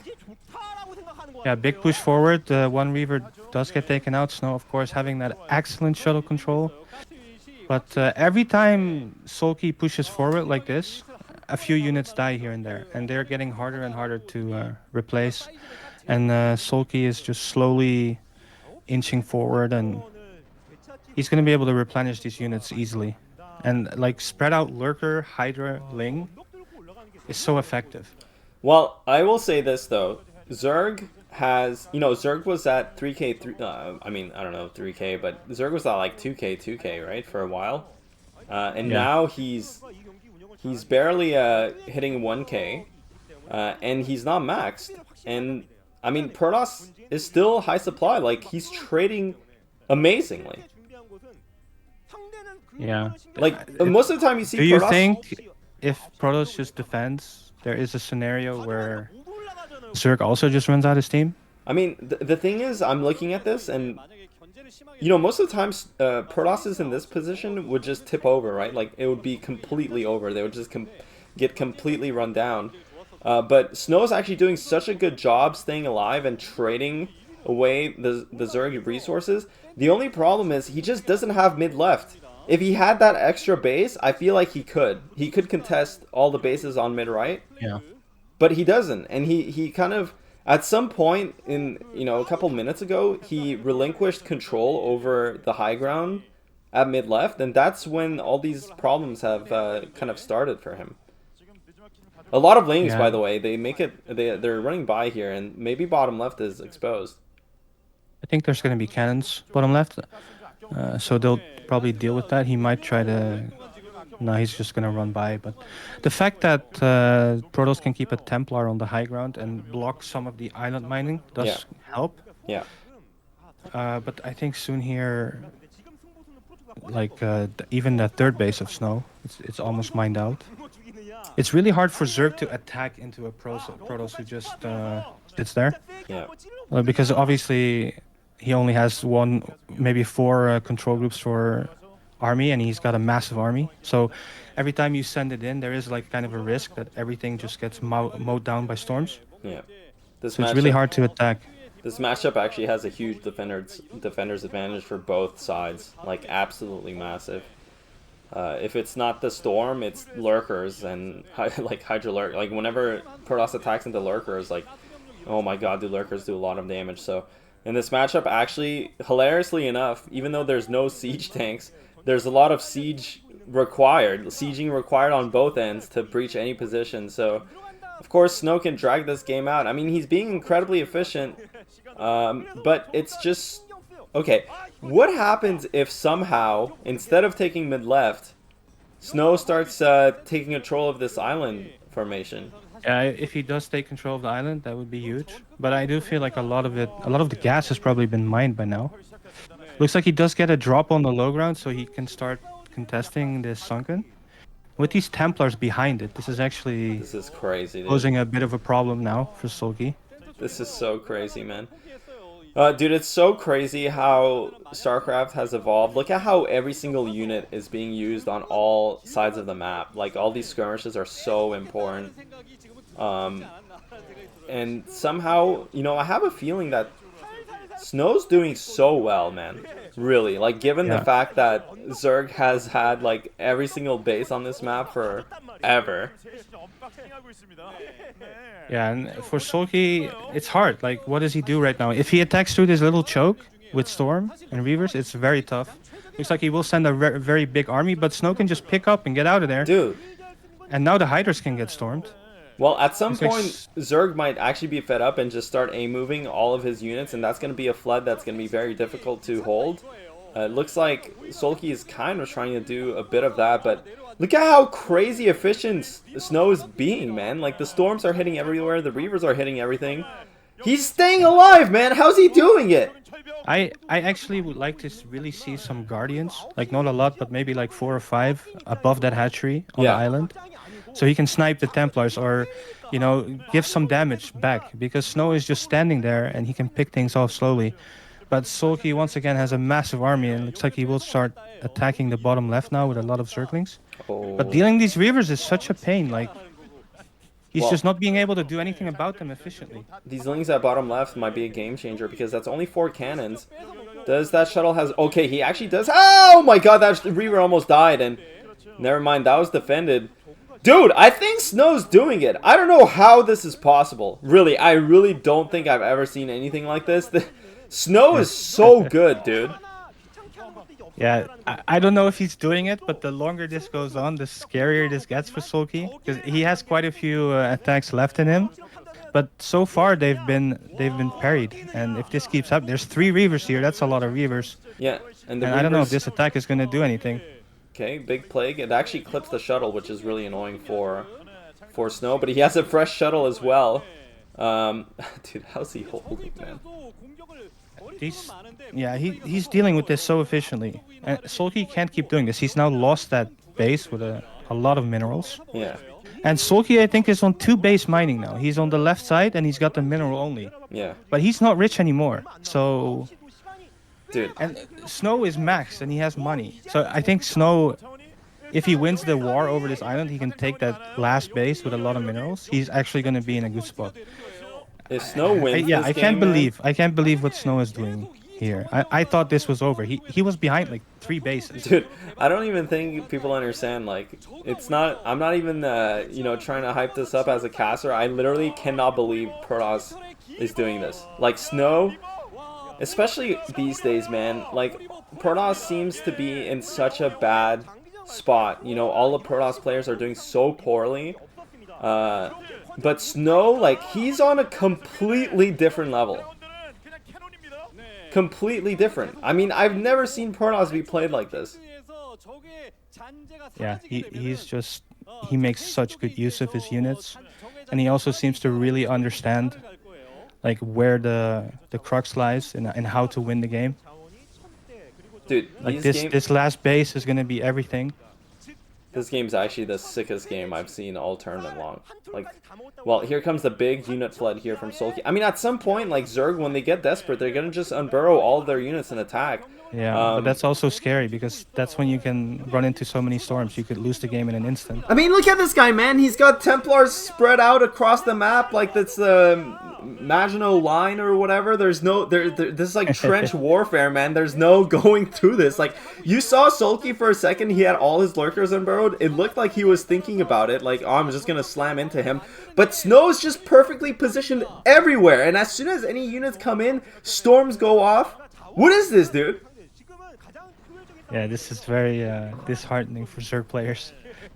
It's like how do you I don't know how you attack. I would really like to see some Guardians on this island, but it's just really hard. Like at some point, Soulkey is gonna get pissed off. He's just like gonna send it all, and I think that's what he's like. So far, he's been really patient. But Dude! Every one of these trades is just not serious? good. Like this is not a good trade. He kills a Reaver, but he loses everything once again. And now he's at 150 supply. He's not rich. He was just dancing that shuttle away. Wait, Snow did it, man. Look at Zerg's poor. He's not even maxed. Yeah, Zerg is not He's rich. dead. He's dead. He's gonna lose this island, He man. looks in trouble. I don't know, man. I just can't believe Again, it. he doesn't care about these courage. He just doesn't care. It's like they're not there. What's crazy is he just, like, I just don't know how a Protoss sees this, like, and he just sets up his goons over the ramp like this, and... Oh my god, dude. Yeah, this is... What do you do? Okay, he's almost mined out. I mean, Snow's almost mined out. And Zerg's still, well, mid-left. Looks like... I would Mid-left like to is see probably... the minerals on the mid-left. Yeah. I think... They should show us.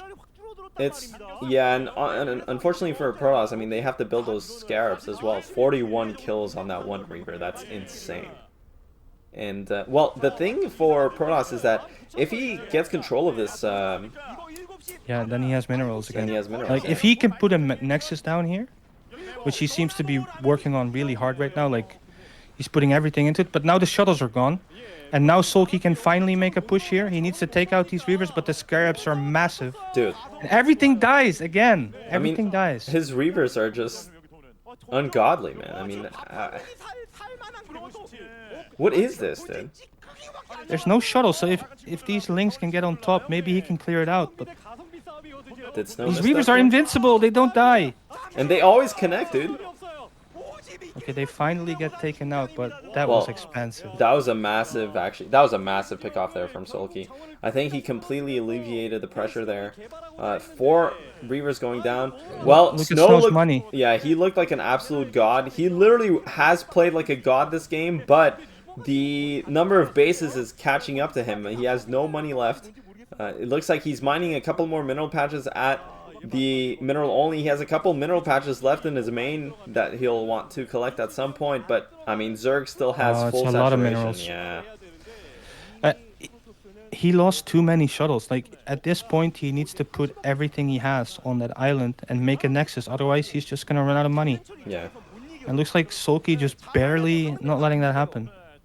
But it's still so close. I mean, look at the supply. It's crazy. This game is insane. Yeah, but unfortunately, I think, well, Zerg is the only base Zerg is mining is mid-left. Yeah, it's one base, but it's more than what Snow has. Yeah. You're right. Yeah, I think that's gonna be it. Like, that's all Zerg needs. I mean, he still has a couple of mineral patches here. I wonder where his oh, he tried to ferry the probes over there to mine at the Well, he's got another shuttle, so he probably is gonna have one more attempt to try to secure this. Well, unfortunately, again, like scarabs cost money, so yeah, that's true. Like it actually matters in this case, because even if he takes this base, like, or even if he manages to clear this out, like he needs to build a nexus. He can't long distance mine unless he starts mining the middle path, like and he then starts unloading. mining the shuttle. Yeah. Yeah. He would. Then we've seen it all when that happens. Long distance mining with shuttles, that would be insane. I mean, the fact he has only one shuttle now, that makes it really hard. And he needs to drop a lot more units than just one shuttle worth down there. Yeah. Like fully controlling it to the point where you can put down a nexus, that does look like it's going to be impossible now. Looks like a storm drop is coming, and Soulkey actually does see it. He can't lose the shuttle. Like every shuttle is so valuable. Yeah, I think he only has 2 shuttles out on There's the map. 3 Reavers there still. If he drops everything down there, everything, like 4 Reavers, 4 Archons, and 4 Templars, yeah, maybe he can secure it. But he needs to do it now. Time is of the essence here. Soulkey is still mining from mid-left, so every second that passes is more Zerg supply that Protoss has to cull through. And, well, that's a lot of Protoss units, but it is hard to attack into lurkers. He could maybe go for a bust at mid-left also, but at this point, like, mid-left has been mined out, almost. But it looks like that's what he's trying to do. Yeah. Does he have an... He lost the one observer, and that's the only observer he's had. He's literally trying to eyeball these lurkers and storm them. Actually, that's not a lot of Zerg units here. Oh man, that's a big plague. Both Reavers, Goon Zealots, and still so many units from Soulkey in the middle. Well, I bet he has a lot of energy on these Templars, so if he can get miraculous storms here and kill everything, maybe he has a chance, but... Oh, Soulkey sends it. Everything comes in, full surround. Storm goes off. A bunch of Reavers as well, trying to connect. He does micro them back, and somehow all the Zerg units get bopped. And the lurker, I mean, the Reavers are still alive. The shuttle as well. It is plagued, but there's no Hydra here, and double Archon is going to hold the line. The Lings, though, they do connect on top of the Reavers. Most of them go down, but actually 3 Reavers are still alive. A couple more Zerglings here. This is the crucial point. Maybe if Snow can break through this mid-left base and start mining from it, that's all he needs. Like, this game is being played by margins, and one observer goes down, that's it. Where are his observers? I'm not sure that he has another observer out on the map. Now it looks like he just has so few units left. And I think Soulkey's done it, man. I think he's weathered the storm, and I think now... Snow, he's still trying. He's trying to once again attack the island base, but there's so many Scourge there. The shuttle goes down. That was massive. And now he's really running out of options here. I think that was his last shuttle, maybe. Oh, that was a nice last connection there onto the drones. Well, he does have 2k gas and 400 minerals. Like, that's a lot of Archons and Storm. So maybe he has one last punch, but without shuttles, like... What's he gonna do? I would have liked to see him like put his whole army in one place when he busted on the left. There were still a lot of units here next to the island, but I guess the problem was if he takes those away, then Zerg starts mining freely from the island. So another observer taken down. I think that was probably his last observer. Look at this one, 42 minutes, and they're both at 90 supply, 80 supply. I think this is the first 40-minute game that I haven't fallen asleep to. Usually it's a 40-minute game, you know, it's like a foreigner, it's like a BSL game, and I just can't. But like, this was like an actual 40 minutes of high level, like literally just godly plays throughout. This has been the most epic game this season by far, and probably one of the best games I've seen in recent history. I mean, it's incredible how both these players have played. Could you imagine if Soulkey made like 8 queens or something in the mid game? Those would have been so value, but you can only broodling the Templars, right? Like you can't. The Templars, the Zealots, not the Archons and not the Reavers. Yeah, not the big units. This is crazy, man. Like honestly, like Soulkey took this map that has been considered a Protoss haven, just for how easy it is for Protoss to expand, and turned it upside down. Like, it looked literally impossible for Protoss to do anything into Soulkey's setup, but then Snow somehow, being down like 2 full bases, if not more, maybe 3, he somehow just grinded Zerg down with the most insane control I've ever seen in this matchup. And now we're on the precipice of the game being over. It looks like Protoss has run out of steam. Look at that, 9 minerals left over. He's just desperately, at this point, I think Snow is playing for a draw. I think, yeah, that's the only thing he can hope for. Like, because Soulkey eventually, there's a lot of cannons, like, on the base, but this is a big swarm. The lurkers get burrowed, there's a full flank, and I think the last of Snow's units will get taken out. Now he does manage to pick up with the shuttle, but really he has nothing left. This is an Archon and a Templar. That's it. I think he's, and there's still so many minerals there for Soulkey to mine after he deals with this. So yeah, Snow is done. Dude. I wonder what he's thinking right now, because he probably went into this map thinking, oh man, this is a great map for me. I'm going to take my side of the map, and it's going to be hard for Zerg. But then all of a sudden, GG. That's crazy. You scout the island, and Soulkey has 20 hiders there and 5 lurkers, and you're like, huh, I guess Zerg has the island. Like, this doesn't usually happen. That's honestly the craziest game I've ever seen, man. Seriously. That is insane. I don't know who took more mental damage there. I would love to see like the resource lost, you know? Yeah. They really should show us that, actually. I think Snow was so efficient with the shuttle and the storm, the reavers. I mean, just not enough bases. Like, normally that's bad for Zerg, but it's like you said, he turned it upside down. And all of a sudden there's not enough bases for Protoss to keep going. I mean, I'm looking at that game and I'm just like, who comes out of that game with more confidence? Like, can Soulkey really feel happy about the fact? I mean, he completely, in a sense, he completely obliterated Snow, in the sense of, like, he took that map and he was really impenetrable, and it looked like impossible for Protoss to win. But then he almost did. Yeah. Well, it's just so key that he went for that super quick drop. He didn't even drop once aggressively.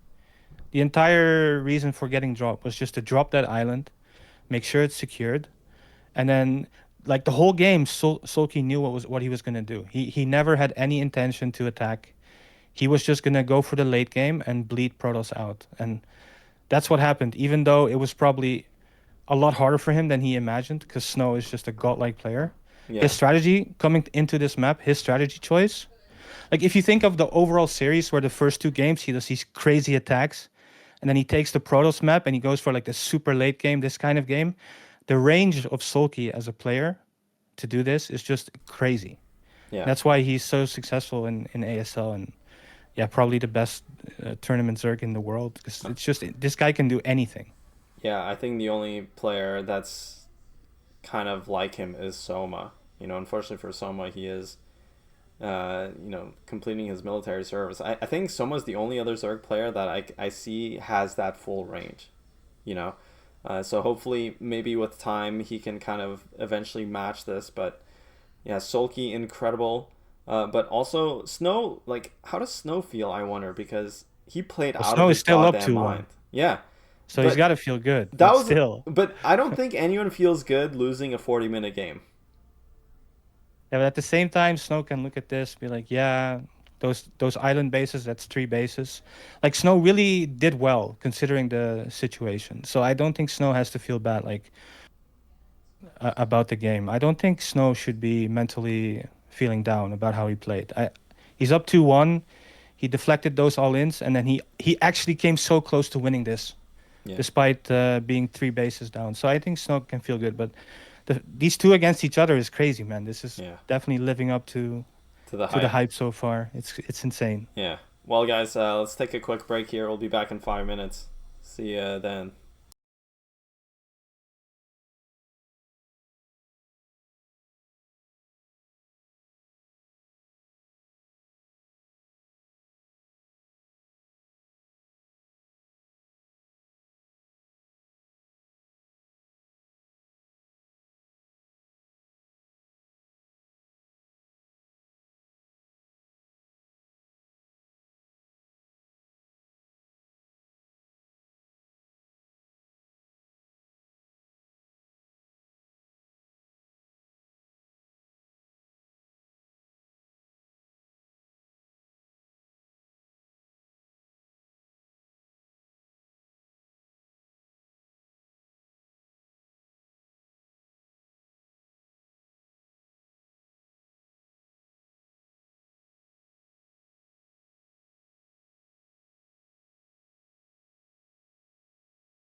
welcome back, StarCraft fans.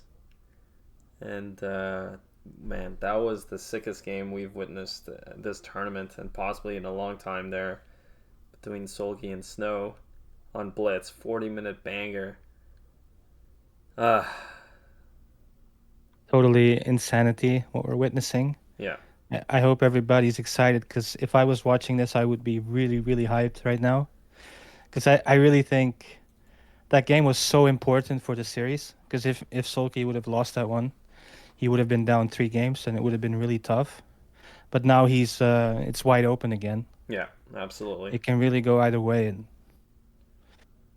and Soulkey can do anything. Yeah. Again, he can take the game anywhere he wants, and he's gonna do it really, really well. So it's really exciting for me as a Zerg player to watch this.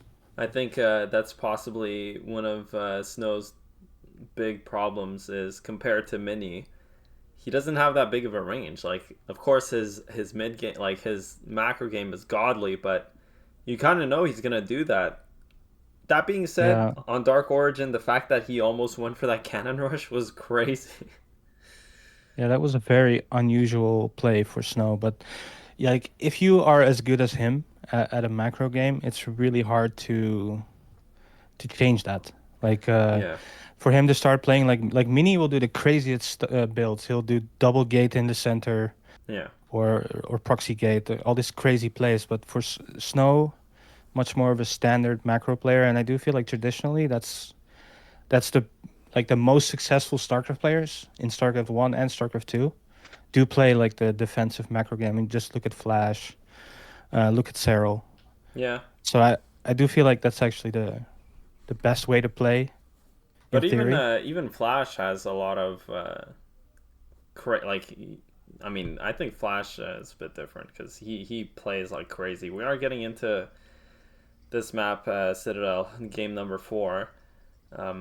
But I think, yeah, of course Flash was a very defensive player, but he was also willing to kind of explore different. You remember that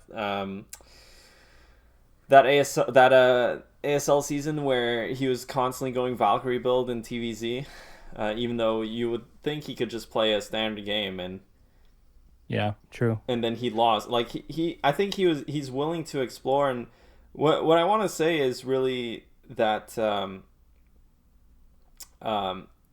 when you look at a player like Mini, right, and you see, okay, sometimes he has series where he bombs out, and you're just like, what was that? Just play a standard game, man.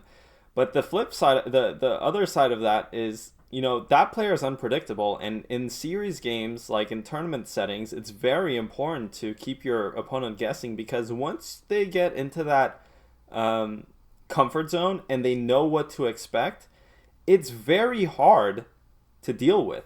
As the player that Snow is, like he's doing the same thing every game. Like, you don't really expect him to go something like center 2 gate. Yeah, you're absolutely right.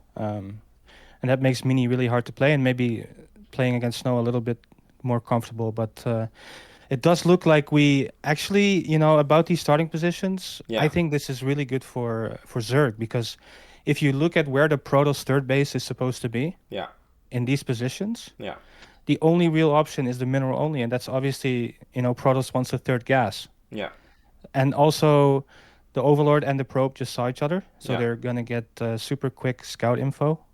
And Soulkey does throw down the overpool against the gate first. So this is going to be a little bit different than what we've seen before. Yeah, Citadel, we finally get to see Snow with the Zealot pressure. Citadel, I think, like you mentioned, these positions are going to be very hard for Protoss, because, again, you got to think a lot of what revolves... Of course, the early game is a huge part of this matchup. Protoss is striving to survive against a lot of Zerg's options in the early game, and also Zerg's trying to just have a stable early game, because it can quickly snowball, especially with the larva management, and this probe micro is crazy. But the other part of it, the second part of it, is that 11-minute timing, where Protoss is trying to take a third base, and Zerg is... Okay, wait, this is crazy, actually. Yeah, this is insane. Wait, is he actually going to play like this, dude? This is like something we haven't seen since Lorber was competing. Yeah. Where Zerg takes the natural, and yeah, this is very, very unexpected. Well, not just that, but also with his. Well, I mean, I guess that's where you would put it if. But that's crazy, man. Like Soulkey going for the super old school style of far away. Well, old school. I mean, like you were mentioning, Larva was playing this a lot, but this is a very defensive style to play. Basically, this is kind of telegraphing that Zerg wants to just sit back and play a macro game and take 4 bases and just sit on, like, you know, heavy lurker defense with a fast hive. None of that Hydra aggro play. But, you know, that being said, it's not like he can't do that. In these positions, I think it's an interesting choice because obviously that base is so far away from Protoss. So it is like going to be easier to defend.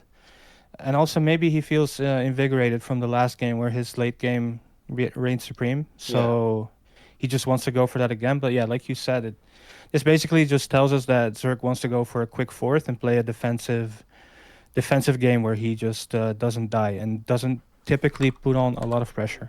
Damn, I forgot to unmute the game. I was so excited talking about StarCraft with you, Ret.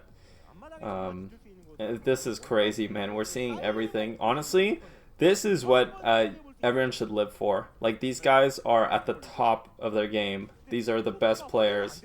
And, you know, I think yesterday we saw a bit of a disappointing series from Sharp because Sharp, maybe, you know, he's had a really good run this season, but, you know, truthfully, he's not really at that tier of play, and you kind of saw it crack there.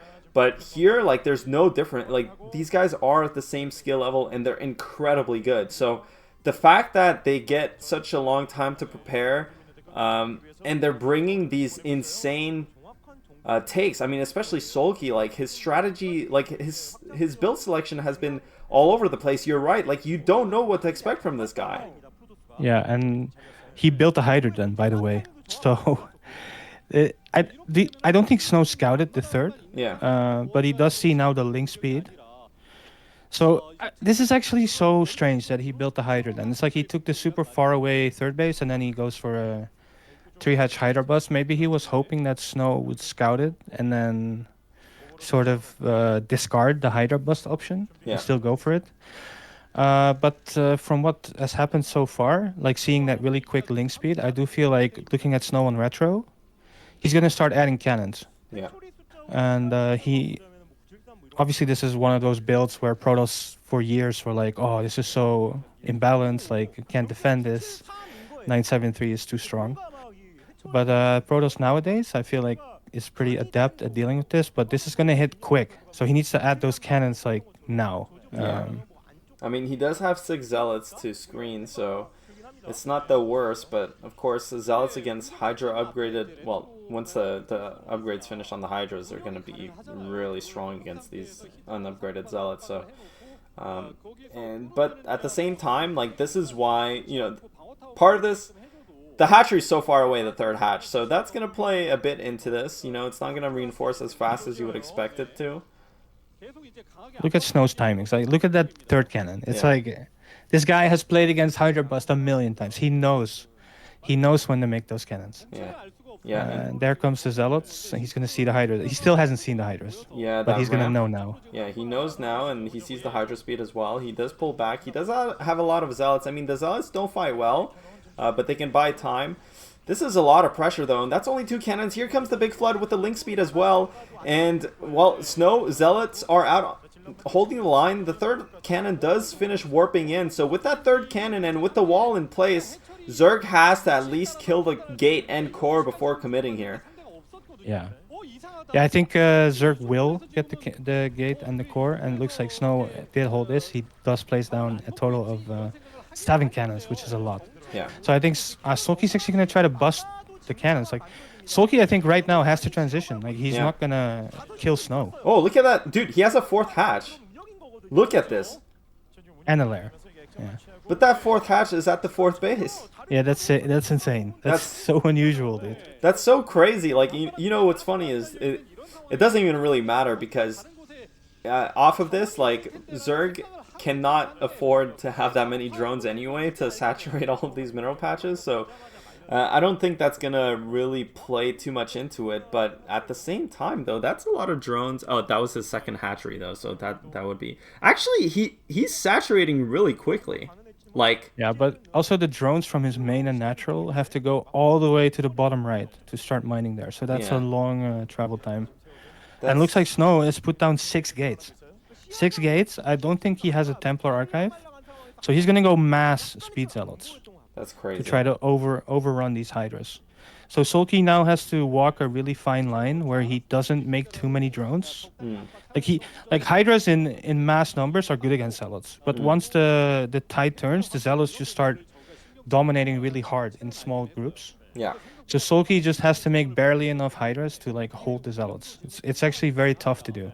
Yeah, absolutely. Because you need to drone up right now as well. Like you need to catch up a little bit. Yeah, definitely that 973 didn't really work out in Soulkey's favor. He made a lot of Hydras, and his transition here is going to be a bit slow.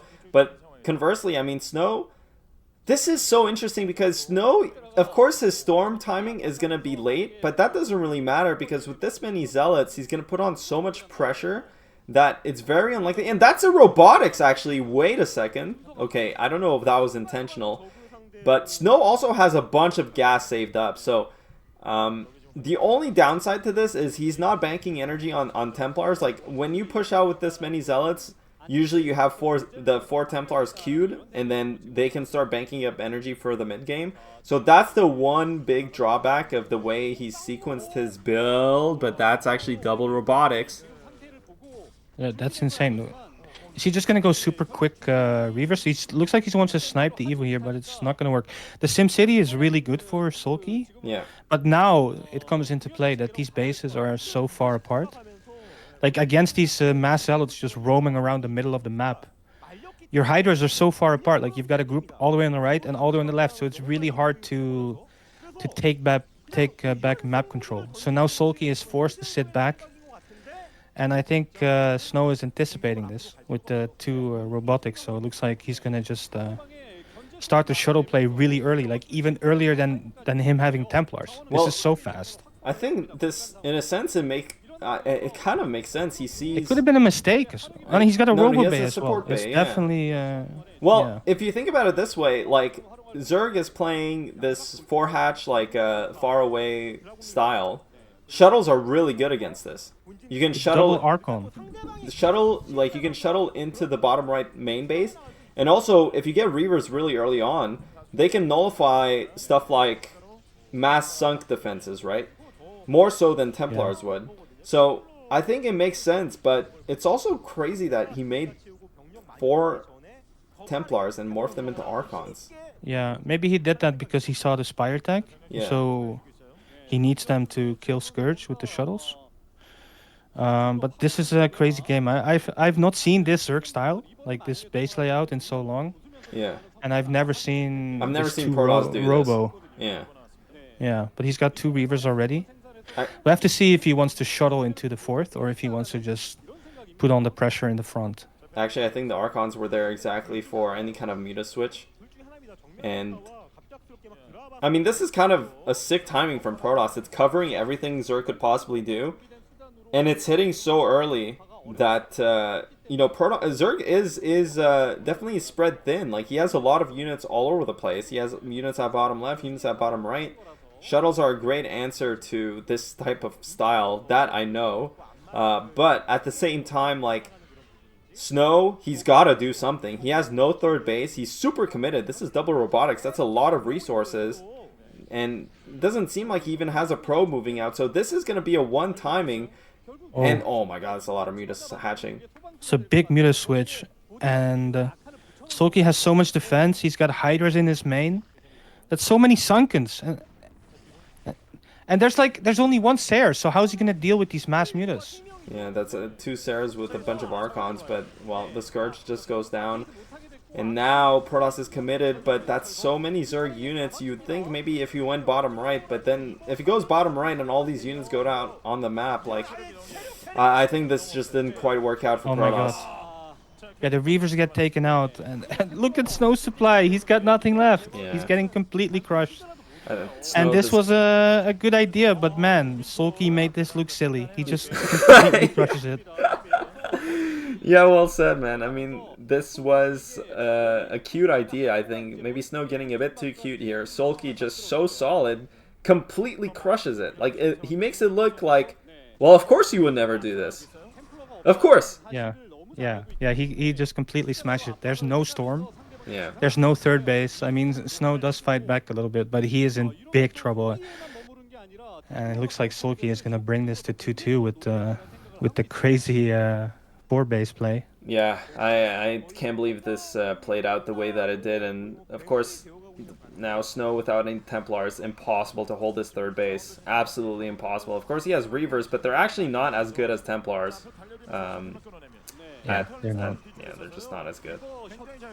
Yeah, Soulkey looks like he's just gonna overrun this. If not on this attack, he will on the next, because his macro is massive. He's got like 7 or 8 hatches. The fourth base looks well saturated. That transition's real fast though, like into macro play. Switch?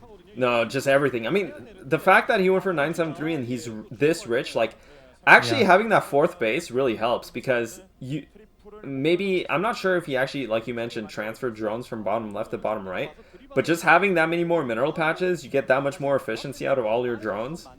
Like, it's crazy. Yeah, he was never very far behind in supply either, so it looks like he just macroed really clean after his attack, which, you know, completely didn't work.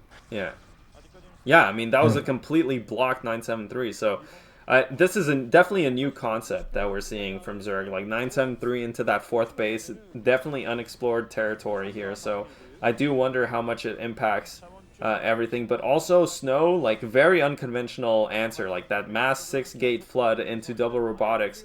I don't think I've ever seen that from Protoss. I think that was maybe one of his innovations here, bringing it to the series, but it just didn't work out this game at all.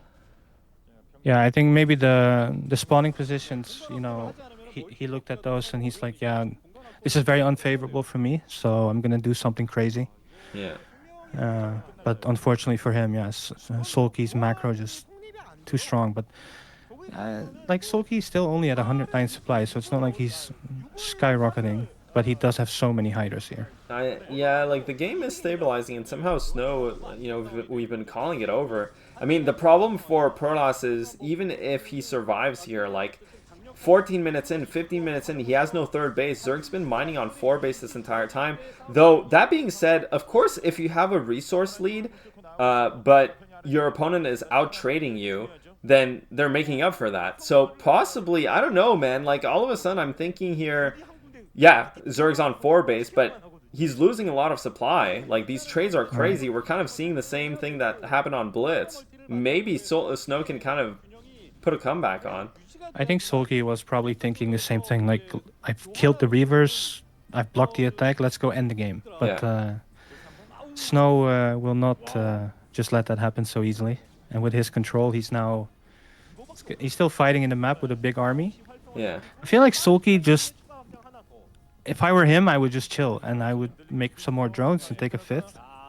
Yeah, but, I mean, then your opponent has Reavers already, like, with shuttle speed. That's kind of crazy. Like, usually you don't play against this. So he can actually siege much better than before. And he's actually just gonna bust here. Like, how much energy do those Templars have? I don't know, but Soulkey is completely out of position. Overlords have nothing inside of them. What is happening, Ret? Is Snow making a comeback here? Is he actually busting through the Nat?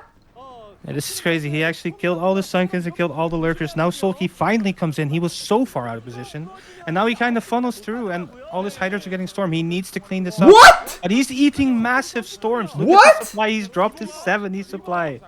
And the Reavers are still alive. Let's see if Snow can make magic. He's juggling. Dude, he just won the game! All the drones died at the natural. So yeah, this is crazy. This is... I still think Soulkey can clean this up. 23? Hello? I mean, he has a lot of Hydras. He does have 3 base still, you're right. Like, the Reaver dies. This, Reaver this dies. is now nuts. There's 10 hiders coming from the right side. He needs to clean this up. There's so many Zealots still alive.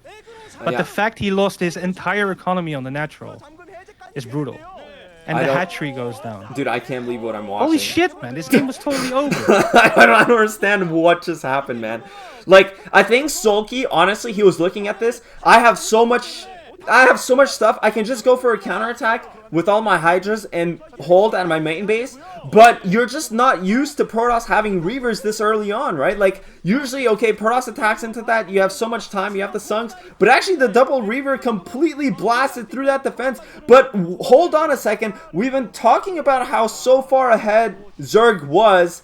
And it's showing here somehow Protoss busted through the natural, but now that Zerg defended, despite losing all his drones there, despite losing the hatch, GG gets called, and somehow Soulkey manages to hold on. Soulkey would have, like, never forgiven himself if he had lost that game. I know. That game was completely over, and he just had all his units in the wrong place, and he gave Snow a tiny, tiny chance. And it really looked like that was like losing all those drones. But then there were 2 random Sunkens in the main that cleaned up the remaining units. Yeah. And yeah, like you said, the early advantage does shine through because he was able to make mutas. And thankfully for Soulkey, he still won that game. Because if he would have lost that one, yeah, I think that would have been a massive blow to his confidence. That was another crazy one, man. These guys produce crazy games. I mean, that was insane, man. Like, again, this is what you live for as a StarCraft fan, man. Like, these guys, I feel like these tournaments, like, this is all you know, this game, you're just hoping for these 2 players to play a series like this out. Yeah, best of 7 is not enough, man. I want to watch these guys play all day. Yeah, absolutely. Like, I feel like tournaments, they're full of filler games. You know, it's always one player who's, like, in really good form, one player who's not, or, like, a mismatch between 2 players, or one player having a bad day. But this is, like, the 2 players, they're literally at the top. I've been saying this. They're the best players of their race, and they've prepared for this day, and it just seems like they're here to play, man. I don't see any jitters from either player. They're just playing so well. You can't really ask for more in this game, really. Yeah, and look at these Hydras. They're all eating so many storms. And then the Scarabs come in, and just an absolutely miraculous attack from Snow. And look, Soulkey started this attack at 47 drones, and now he's at 32. So yeah, he came so close to throwing that completely. Yeah. It's just mental. Well, that guy's cheering for Soulkey to make the 4-2 comeback here. Snow looked so strong in the first 2 games of the series, and we were talking about how Soulkey started off with playing super aggressively, and you know, those all-in builds just didn't work out. And then from game 3 onwards, you know, game 3, game 4 now, Soulkey looked to try and shift back into a more management play. Base play, and again, the macro game he played on Blitz was just so incredible. And here on Citadel, kind of trying to go for something similar, and it worked. And now up 2-2, you know, we're tied up, man, like 2-2. Yeah, we still got Troy in the map pool, or did that get veto? No, they got to play all the maps. 7 maps means they better play all the maps. So we got Troy, Retro. No, Troy, Radion. Apocalypse. What's the last one? Apocalypse. Yeah. All right. I think you have to give the favor to Protoss on Troy. Yeah. But Radion and Apocalypse really can go either way. So this is really exciting. It's going all the way down to the wire. Damn, dude, there've been so many foreigners. Yeah, really. And they always make good signs. Yeah, they do. Yeah. Absolutely. This is crazy, man. This series has delivered so far. I think this has been one of the best seasons of ASL ever. I mean, I just feel like the games have been so crazy. It's like we got Troy. Yeah. Yeah. Yeah, it has been a really, really great season. Well, yeah. Every time I watch his EVP on this map, the Protoss just 2 gates and wins. Yeah, this map is really good for Protoss, and we'll see in a second here if Snow can show us why. Game is ready. Countdown is going off. Game number 5 here. And we'll see who can take the lead and get onto match point. But as the players spawn into the game, bottom right, red Protoss Snow. And in the bottom left, the blue Zerg Soulkey. That's a big sigh right there. Damn, this series has been crazy. Soulkey mounting a comeback here. And as I forget to mute and unmute the video, man, Nyoken's going to be really mad with me because I'm going to tell him I forgot to mute the VOD at this time and he has to go and edit it. But, you know, it is what it is. Yeah, that's his problem. Well, actually, it's hard to do, man, so I don't think he's going to blame you. If you're not used to doing it, it's... Yeah, this is like when I was casting that invitational, I kept forgetting to turn off the replay bar. I mean, last game I was so hyped, man. Yeah, especially with the hype. Yeah. How can you remember something to like unmuting and muting? Yeah. Well, at least I'm recording the VOD, so I'll send them. Dude, that's going to be a big file to send. I don't know. Whatever. Anyway, getting back into the game here. So 2-gate is what you see a lot on this map? Well, that might be more PvT and PvP, actually, now that I think about it. When the map first came out, there was a lot of 2-gate. But looks like Snow will just go for a pylon scout here. And this is also how Mini played against Soulkey on this map. And I think he ended up going to Stargate. Well, and beating the Mutas. Did you see that game? Because Mini went something crazy. He went for super early 2-gate, and he pressured with the very fast +1 weapons, like before speed. I remember. Lock. Yeah. Well, but Soulkey got absolutely crushed on that in that game. But he did try to go for Mutas, so maybe that's something he'll try again now. Yeah. But it looks like he did go for the... Was it Overpool? No, this is 11 hatch. 11 hatch, yeah, against Forge. So that's quite good, right? And on this position, it doesn't seem like you can really cannon rush. No, this is a good opening. This is definitely what you want. Yeah. The Protoss made a Forge too early, and he sent out 2 probes to scout, so that's a bit of an economic blow. It looks like once again, Soulkey going for that really quick gas. So, yeah, just like he's been doing so far. Could go either 2-hatch Lair or maybe even 2-hatch Hydra again, but pushing up against a ramp, that's probably a bad idea. Yeah, that's one feature of this map that is very advantageous for Protoss.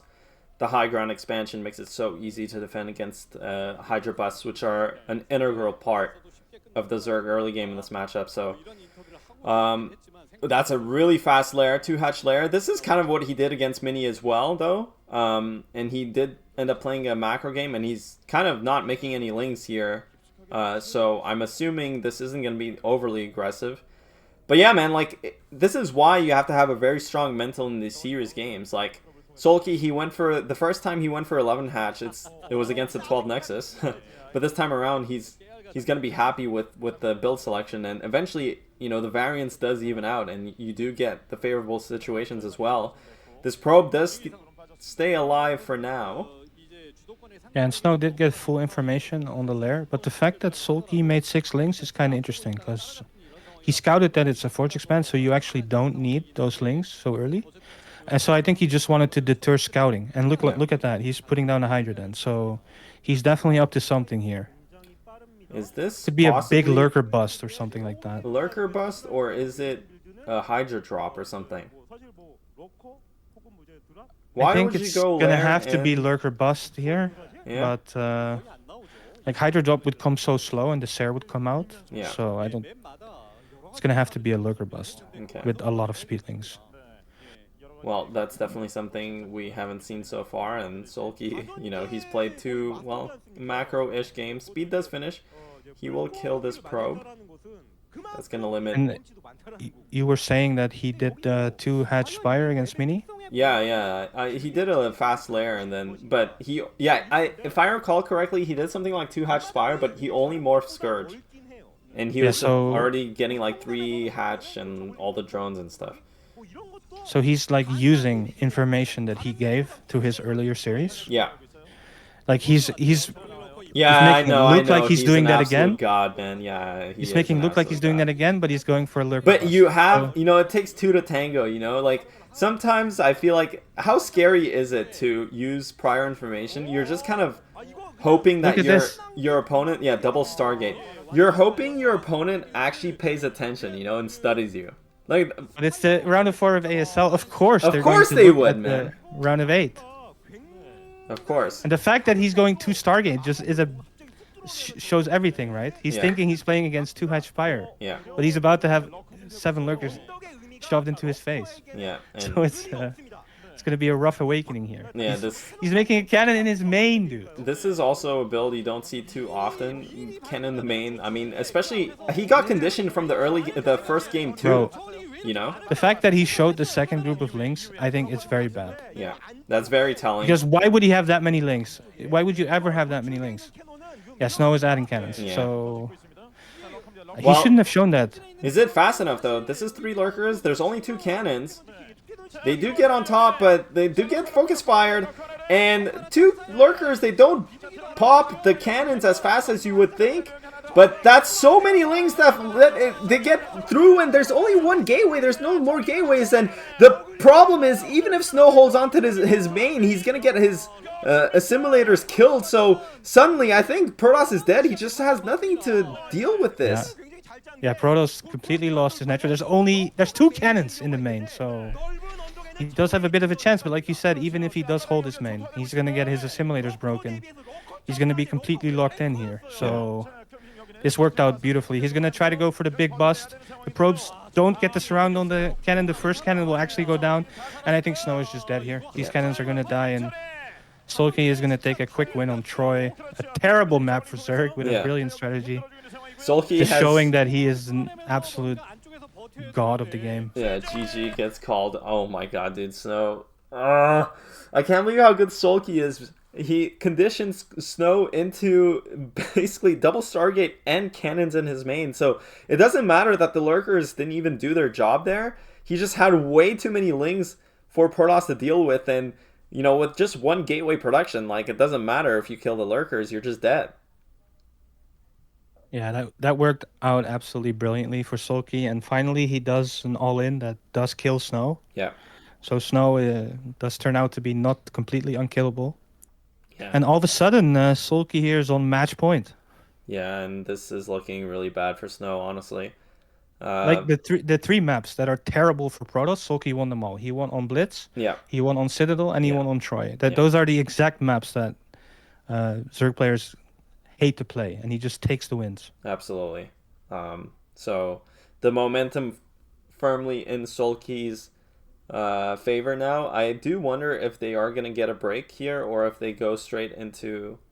Did we just come back from a break? Because usually they play... I think there was no break between Citadel and Troy. Okay, so most likely they... Yeah, dude, that's my memory these days, man. I don't even remember what happened 5 minutes ago. It looks like most... Well, it's important because now Snow has some time to maybe chill out and reset mentally, because he desperately needs to stay cool. This is where you get tested in the tournament format, up against match point. He has to deliver here, and you know, he lost the last 3 games, so I can't believe how good Soulkey is, man. Oh, well, let's get into a break here, and we'll be back in a couple minutes. Oh, that's not what I wanted to do. This is what I wanted to do. Mute myself.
And we're back, guys. Soulkey on match point 3-2 against Snow. Red and I were having a heated debate. We were having a heated conversation. Not debate. And it wasn't heated. We're just pumped after those games. Yes, we are. Brood War is absolutely godly.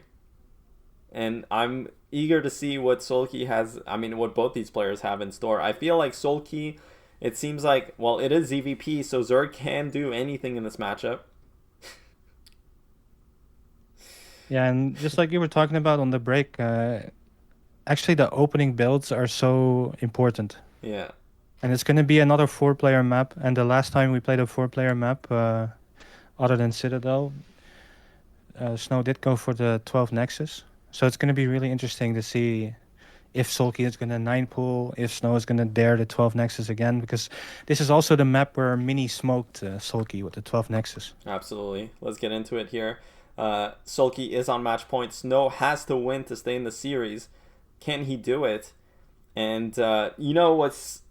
Honestly, the mind games are so... This is the kind of series, right, where... All right, let's just introduce the players real quick. Top right, red Protoss. It is Snow. And in the bottom right, the blue Zerg, the Overmind Soulkey. Yeah, the Overmind, man. This is the kind... Dude, okay, let me go on this rant, right? This is the kind of game, and it's in this position, in this kind of series, where you can really appreciate a player like Mini. Because he could do literally anything. But I'm looking at Snow, and I am 100% sure that he is not taking any risks this game. I really feel like he will not take any more risks. There's no way he's going 12 Nexus. No way. Well, you could still be wrong, because he's not scouting after the pylon. But yes, I agree with you. Like, Snow, the whole series has been playing purely reactionary. And that does put him at a disadvantage. 9-pool. Yeah, 9-pool. So he definitely didn't want to get 12 Nexus again. Here, Soulkey, he's thinking too much. Now, look at this, man. Defaulting. I'm telling you, man, I can read these players like a book, man. And when are you going to be in the ASL? Never. I'm trash. I can't believe Soulkey. I'm surprised Soulkey went for 9. I mean, it's hard because you're thinking about it. But it's just...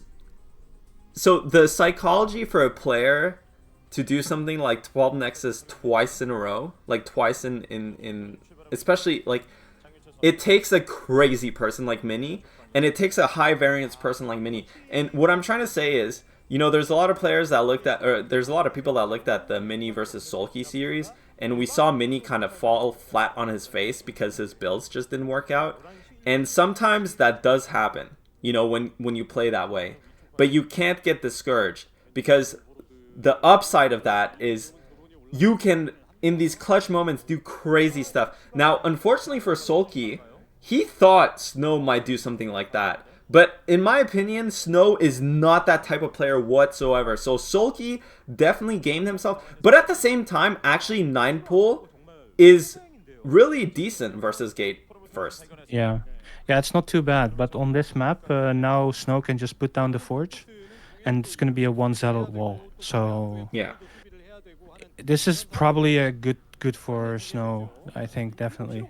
Well, he definitely has to put down the fort. He's going to put down the Nexus. This is crazy. This is also kind of a call here, a call out on Soulkey, because 9-pool against Gate first. The only way you can abuse something like this is Ling all-inning. Like, he needs to just make only Lings here. But if he does, like, it's so hard for Protoss to hold. It's so hard. It looks like there are actually 2 more Lings in the middle of the map, so that makes a total of 8. And we'll have to see. Like, actually making the Nexus here is kind of a crazy decision, because normally you would just put down the forge and just wall off and it's done. Like, the rush is over. Yeah. But 9-pool overruns this, man. It runs this over. It doesn't look like Soulkey is making Lings. Yeah, he put down 3 hatches and he took his gas. So Actually, it's a good call by Snow, and now he's gonna have a faster Nexus, and he still doesn't have a Forge. Yeah, it's so. He's scouting. He sees drones. He could even take his gas and just not make a Forge at all. This game, man, Snow is coming out ahead supremely in this early game and completely called Soulkey out. I feel like if you do this on ladder, you know the Zerg is 100% committing to the Lings, right? 100% of the time. But obviously, in a tournament environment, for Soulkey to take a huge risk like that. But at the same time, I mean, he should know, like, he's 9 pull versus 1. Like, I don't know, man. Like, I think this is a bit of a mistake on Soulkey's part. There are 2 Zealots out on the map, and Soulkey's not reacting, but he's going to run by, and he gets in with 5 links. That's big. Yeah, that's huge. And, well... The Zealots are coming back. They need to go into the Zerg main. Yeah, he needs to just attack with those 2 Zealots. There's no... Why is he bringing them back? I think he's afraid of a Link Flood, actually. He wants the 2 Zealots to come back to plug the hole at his wall. And wait! He has a sick call out on Soulkey. Look how many links Soulkey's been making. Yeah. Well, Snow read this beautifully. Yeah, what a great decision. Because there are indeed like 8 links more in the middle of the map. And if he would have committed with the Zealots, yeah, he might have been dead. But now... he needs to wall off real quick, but yeah, look at the mini map. There's so many links on the way. Dude, he completely read Soulkey here. This is crazy what I'm watching, and Snow has to put down a cannon at some point because speed is on the way, and these links, okay, maybe they can't get inside, but they can kill the gate. They can kill the Forge. That's what all links that are gonna start working on the gateway, and the links from the main base come in and they do. Cancel that cannon, and without this gateway, I think Protoss might actually be dead. Yeah, the gateway goes down, and the Zealots get on top. The Links get on top of the Zealots. The probes are helping out a lot, but this is so many Zerglings, and the Zealots are falling. God. And there's more and more Zerglings coming in, and Snow has nothing left. These cannons are not going to get up. It's over. That's crazy, man. I mean, Snow, he played with fire there. This is a 9 pull, then he saw the gas as well. Without the gateway there to make more Zealots, I mean, this is all but over. And he was teching to Stargate. Snow playing, I mean... if only he put down the cannon faster. He has super fast tech, but not having a cannon is going to really cost him here. He does clean up the links, but the floodgates are open. So many more links are coming in. He has no units. He has no gateway. He can't build a Zealot. Yeah. He's fighting probes against links. That's not a good fight. That is heartbreaking. GG gets called. It's unbelievable that he lost in that way. But... Oh my god, again, dude. You know. No, Soulkey advances to the final, and we're gonna have a ZVZ final. That's crazy. We started with 8 Terrans in the round of 16. Everyone was saying Terran's too strong. Yeah. And we had like 3 or 4 Zergs, and now then we had 4 Protosses in the round of 8. Yes. That's crazy. I guess, yeah. These guys are just the best players right now. Yeah. Soulkey, the entire tournament, he looked so dominant. Even in the round of 16 and the round of... well, I guess he didn't play the round of 24, but he owned Bisu. He owned JYJ, who's typically a hard match for him. Yeah. And he beat Mini, the finalist of last season, and he beat Snow, the best online Protoss, an absolutely crazy series. Like... Soulkey, like when this ASL started, I thought maybe because he won last season, he wouldn't be as hungry. Yeah. But he just brings it every time. He is such a fantastic player. It's absolutely amazing what he's doing with yeah, I can see why Zerg players, they're huge fans of Soulkey. I mean, this was a bit disappointing, you know, if you're rooting for Protoss, because for it to end like this in a Link Flood is just the most heartbreaking kind of feeling, because the one game where Protoss doesn't hold on to his nat is the last game, and that's so unfortunate because, you know, PvZ, this is often what happens. This is one big part of it, is can Protoss survive the early game. At the same time, though, I mean, Snow, he saw was 9 pull, and he even got away with so much, putting down his Nexus first, and he just kept trying to greed, and greeded a bit too hard. He played so greedy. Like, his Stargate was so fast. Yeah. He would have been in such a good spot, but, you know, Soulkey just with the massling, it's just, I can't believe he didn't put down a cannon. Yeah. Like, he made a perfect call to send the Zealots back, but why didn't he build a cannon right away? Yeah. Like, to die in that way is a little bit disappointing to an otherwise amazing series where we saw so many absolutely fantastic games. Yeah, So I can't be too disappointed, but a little bit sad for Snow and Protoss fans absolutely. to lose in such a way in the last game. And I think Snow, he came out of the gates blazing. Like the first 2 games, he played absolutely amazing. And even in game 3 on Blitz, like after that game, you're just looking at that and you're just thinking he's a god. But once Soulkey got his momentum going, it just seemed like Snow didn't really have much more to him. And I think, again, that's kind of the curse of the online player too, right? Like, yeah, Light has the same problem.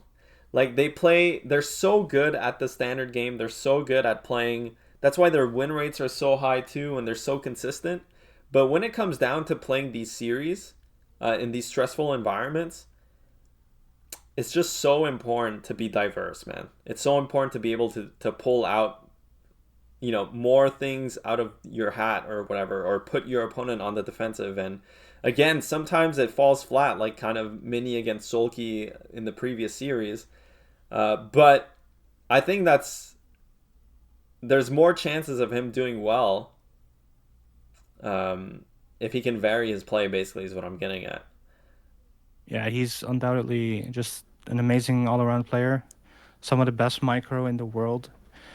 He had a fantastic tournament. I mean, he did a great job, and Soulkey is definitely like the final boss. Like this could have easily been the final. Yeah. As well, like both players so high level. And in the last game, it's like Soulkey forces so many decisions because it's a 9 pool. Yeah. But then it's only 6 links. Yeah. And then he puts down 3 hatches, takes a gas, and chases away the probe. But then it's like a delayed ling all in. Like on the ladder, that would never work because every Protoss makes a cannon. Yeah. But Snow just tried to get away with too much. Yeah. But congratulations to Soulkey. Another final for him. It's like this guy is just unstoppable these days. He could be another Zerg to win back-to-back, just like Queen did. Yeah, he is taking Queen's mantle here. And it's really unfortunate because Protoss has been struggling. I mean, Snow is Snow and Mini have been doing just fine, even in the online environment. But Protoss has struggled to, win a championship and have a consistent performer. I mean, Mini has been doing really well in general in the ASL. But outside of that, Snow has had a good tournament this season. He is going to be seeded into the next ASL, so hopefully he can continue doing well because we desperately need that solid Protoss representation at this level. But this season seems like the Zergs came out in full force. Last season as well, Soulkey did. I mean, he won it. So, but it is going to be. I mean, what do you think about this next matchup here, Hero versus Soulkey? Well, traditionally, Soulkey was always known for having kind of bad ZVZ. Yeah. But just knowing it's a final, he's got lots of time to prepare. And, I think it's going to be a very even match. Yeah. I feel like Hero would always normally be a favorite against Soulkey just because it's ZVZ. Yeah. But then again, Soulkey is not the player now that he was even just a year ago. Yeah. Well, he can play any build. He's so smart. He's so clever with his choices. I think it's going to be really hard for Hero. But it's CVZ, so a lot can happen. It's very volatile. Both players have amazing meter control. I actually saw recently that Soulkey has beaten Hero in a best of 5. That was the one ZVZ he won. I remember where he kind of he was cursed before that, and then the one major series he won, I think it was a round of 8 against Zerg, and it was a couple of seasons ago, and it was against Hero. So, okay. Yeah, it was 3-2. Yeah, he used to always lose against Larva, Queen. from what I can remember, and Queen. Yeah.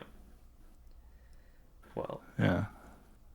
Soulkey is going to make it into the final, and it's going to be interesting against Hero. ZVZ final. I mean, honestly, ZVZ is an awesome matchup, but you really need someone who's well versed in ZVZ to know what's going on.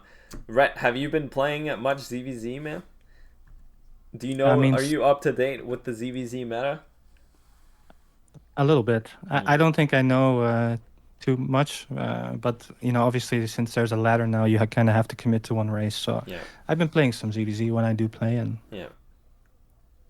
Well, that's but gonna be the matchup. So, and I think actually, I'm not sure if they're going to broadcast. I'm pretty sure they're gonna broadcast the third, fourth place match as well. Which is gonna be hype because it's gonna be Rush versus no Snow. versus Sharp. Sharp, right? I don't know why I was thinking about Rush. And Sharp did really well against Snow in the group stage. Like he took it to game 3, which is something you would never expect in PVT with Snow in it.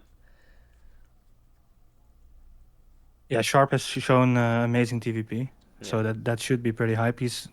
He puts down so many mines. It's really cool to watch him play. yeah, he's really good at. I think again, Sharp, his big weakness has always been TVZ, but TVP and TVT, especially TVT, he's actually really solid.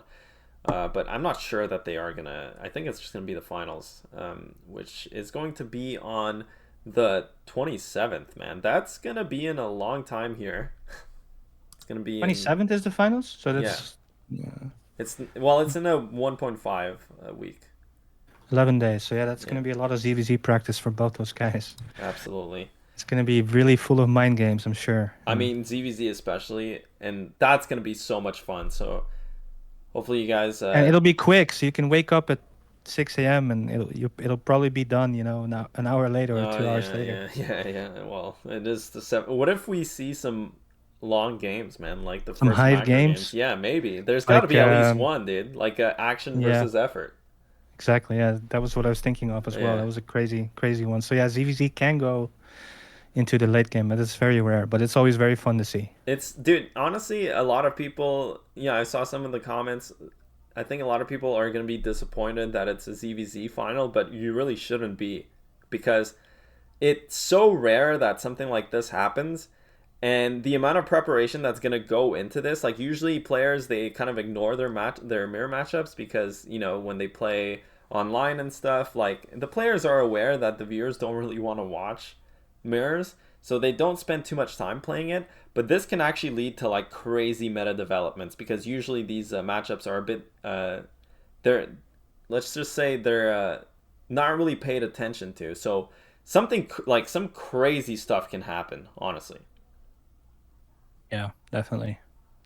Um, Also, just the randomness of it, the 4-player maps, yeah, who scouts who first. yeah. Especially ZVZ. I mean, Yeah. it's gonna be crazy. Literally anyone can win that.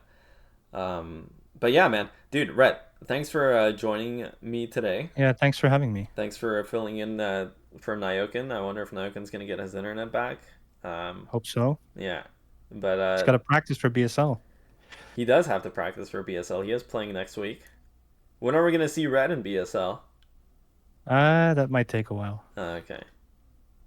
You think you could give Artosis a run for his money? I mean, I think I could qualify. Ah. Yeah. I think I could probably qualify. I don't know if I could get far, but Yeah, well, you should try probably and play. qualify. We're still waiting for you to play and for you to turn on the stream. Like I try and get Nyokin to turn on the stream as well. Thanks for never losing hope, Chip. I will never lose hope, man. I'm your #1 fan. Never forget. Appreciate it. Yeah. And you know what? Maybe we'll have you cast the finals. What about that? Triple Yeah. cast. I mean, Maybe you well, or Eon Zerg. What if you and Eon Zerg cast the finals? that would just be too much Zerg knowledge in one place. So. Well, ZVZ calls for a Zerg commentary, man. Yeah, but luckily you're a Zerg. You've been a Zerg player, No, I'm a so Terran player. I don't know anything about the other races. you got lots to add. No, honestly though, whenever we do an APL, I really realize I have no idea what's going on with Zerg. When the cross StRyKeR and like Kaido, they start talking about, especially they talk about ZVZ, and they know everything. They're like, oh yeah, this guy's 9 hatching. It's like, oh yeah, this is what happens, and I'm like, what? Like, how do you guys even know about 9 hatch? He's like, oh, they just call these things that. I'm like, oh, is this how people feel when I talk about Terran? So suddenly I'm talking about 1 depot, 2 depot, 3 depot, and no one knows what they're Probably. talking. Yeah. But I'm a Zerg player. I would probably feel the same way you do. Like, I don't know too much about GVZ, and it's hard. Like, those guys all speak Korean. They get all the info directly from the horse's mouth. Yeah, they know a lot about the game, and it's very, like, honestly, whenever you have people with that much, when they have that much knowledge about something, it's always really impressive to listen to, and you realize just how much goes into playing even, you know, ZVZ at that level. So it's a sick matchup, man. It really is a sick matchup. It's hard to appreciate because you really need to play it a lot to understand the intricacies. Otherwise you just see two players like going links and mutas and it ending really fast. But there's a lot of like mind games, there's a lot of percentage based plays. There's very specific timings, like in this situation you got to do that, and they all know it. It's like such a low economy, low hatchery game. Yeah. Every larva is very important, and every larva is completely mapped out, like what you should do with each larva and what supply. And sometimes people do little things, like they kill their own lings, just to free up some supply for some more skirts, and then they go for timing. And yeah, it's pretty crazy. Yeah, so I think this is actually going to be a really awesome finals, and regardless who wins, the storyline is amazing, right? Like Soulkey dominating a second back-to-back ASL would be amazing. Like, who has had a back-to-back ASL except for Flash and Queen, right? Yeah, I'm not sure 100%, but Queen definitely. Yeah. And Flash, I imagine. I think that's about it. That's it. I don't know about the first 3 ASLs, but yeah. So that would be cool. And then obviously if Hero wins, it's going to be the it's going to be the first time he wins. And like I've been talking about how I think Hero in the history of ASL has been the best performing player overall, right? Like he's always in the round of 4. Yeah, it would kind of be like the crowning achievement for him on a really long, successful ASL career that he never managed to actually win, which just makes you root for him. Like, I definitely want him to win because it would be amazing. But yeah, he definitely deserves it. And I think, after seeing that graphic of Soulkey doing so well since season 10 and even before that, like he's always in the round of 8, then I realized, well, maybe Soulkey has been as consistent as Hero. And then if Soulkey wins twice in a row here, I mean, probably some... You know, Soulkey might be the best player in ASL history then if he wins in the finals. Yeah, well, I guess Flash has been going a long time, but I feel like Flash with his wins and then the fact he got top 4 with random, and that, in my mind, that probably makes him the best. But I guess Soulkey has always been around, and if you have like a point system where you reward points for round of 8, round of 4, round of 16, Soulkey would be very high up. Yeah. I really hope Flash comes back personally. I think it's time. Yeah. Like the Terran race, Terran right now compared to like even 3 years ago, it kind of feels like they're just, when they're playing against Zerg, well, against Protoss it's always been hard for Terran, but when they're playing against Zerg, it feels different now than 3 years ago. Yeah. I feel like they need Flash to come back and we need Flash. Just stabilize the race a little bit. Come save us. All these Terrans feel like they're walking on ice. Yeah. They're just slipping, falling over. All of a sudden, they're dead against mutas. It's like, we need Flash back. Yeah. Well, guys, thanks for tuning in, and make sure to check out the final. Ret, thanks a lot again. And have a nice day wherever you are. Take care. Bye-bye. Bye-bye.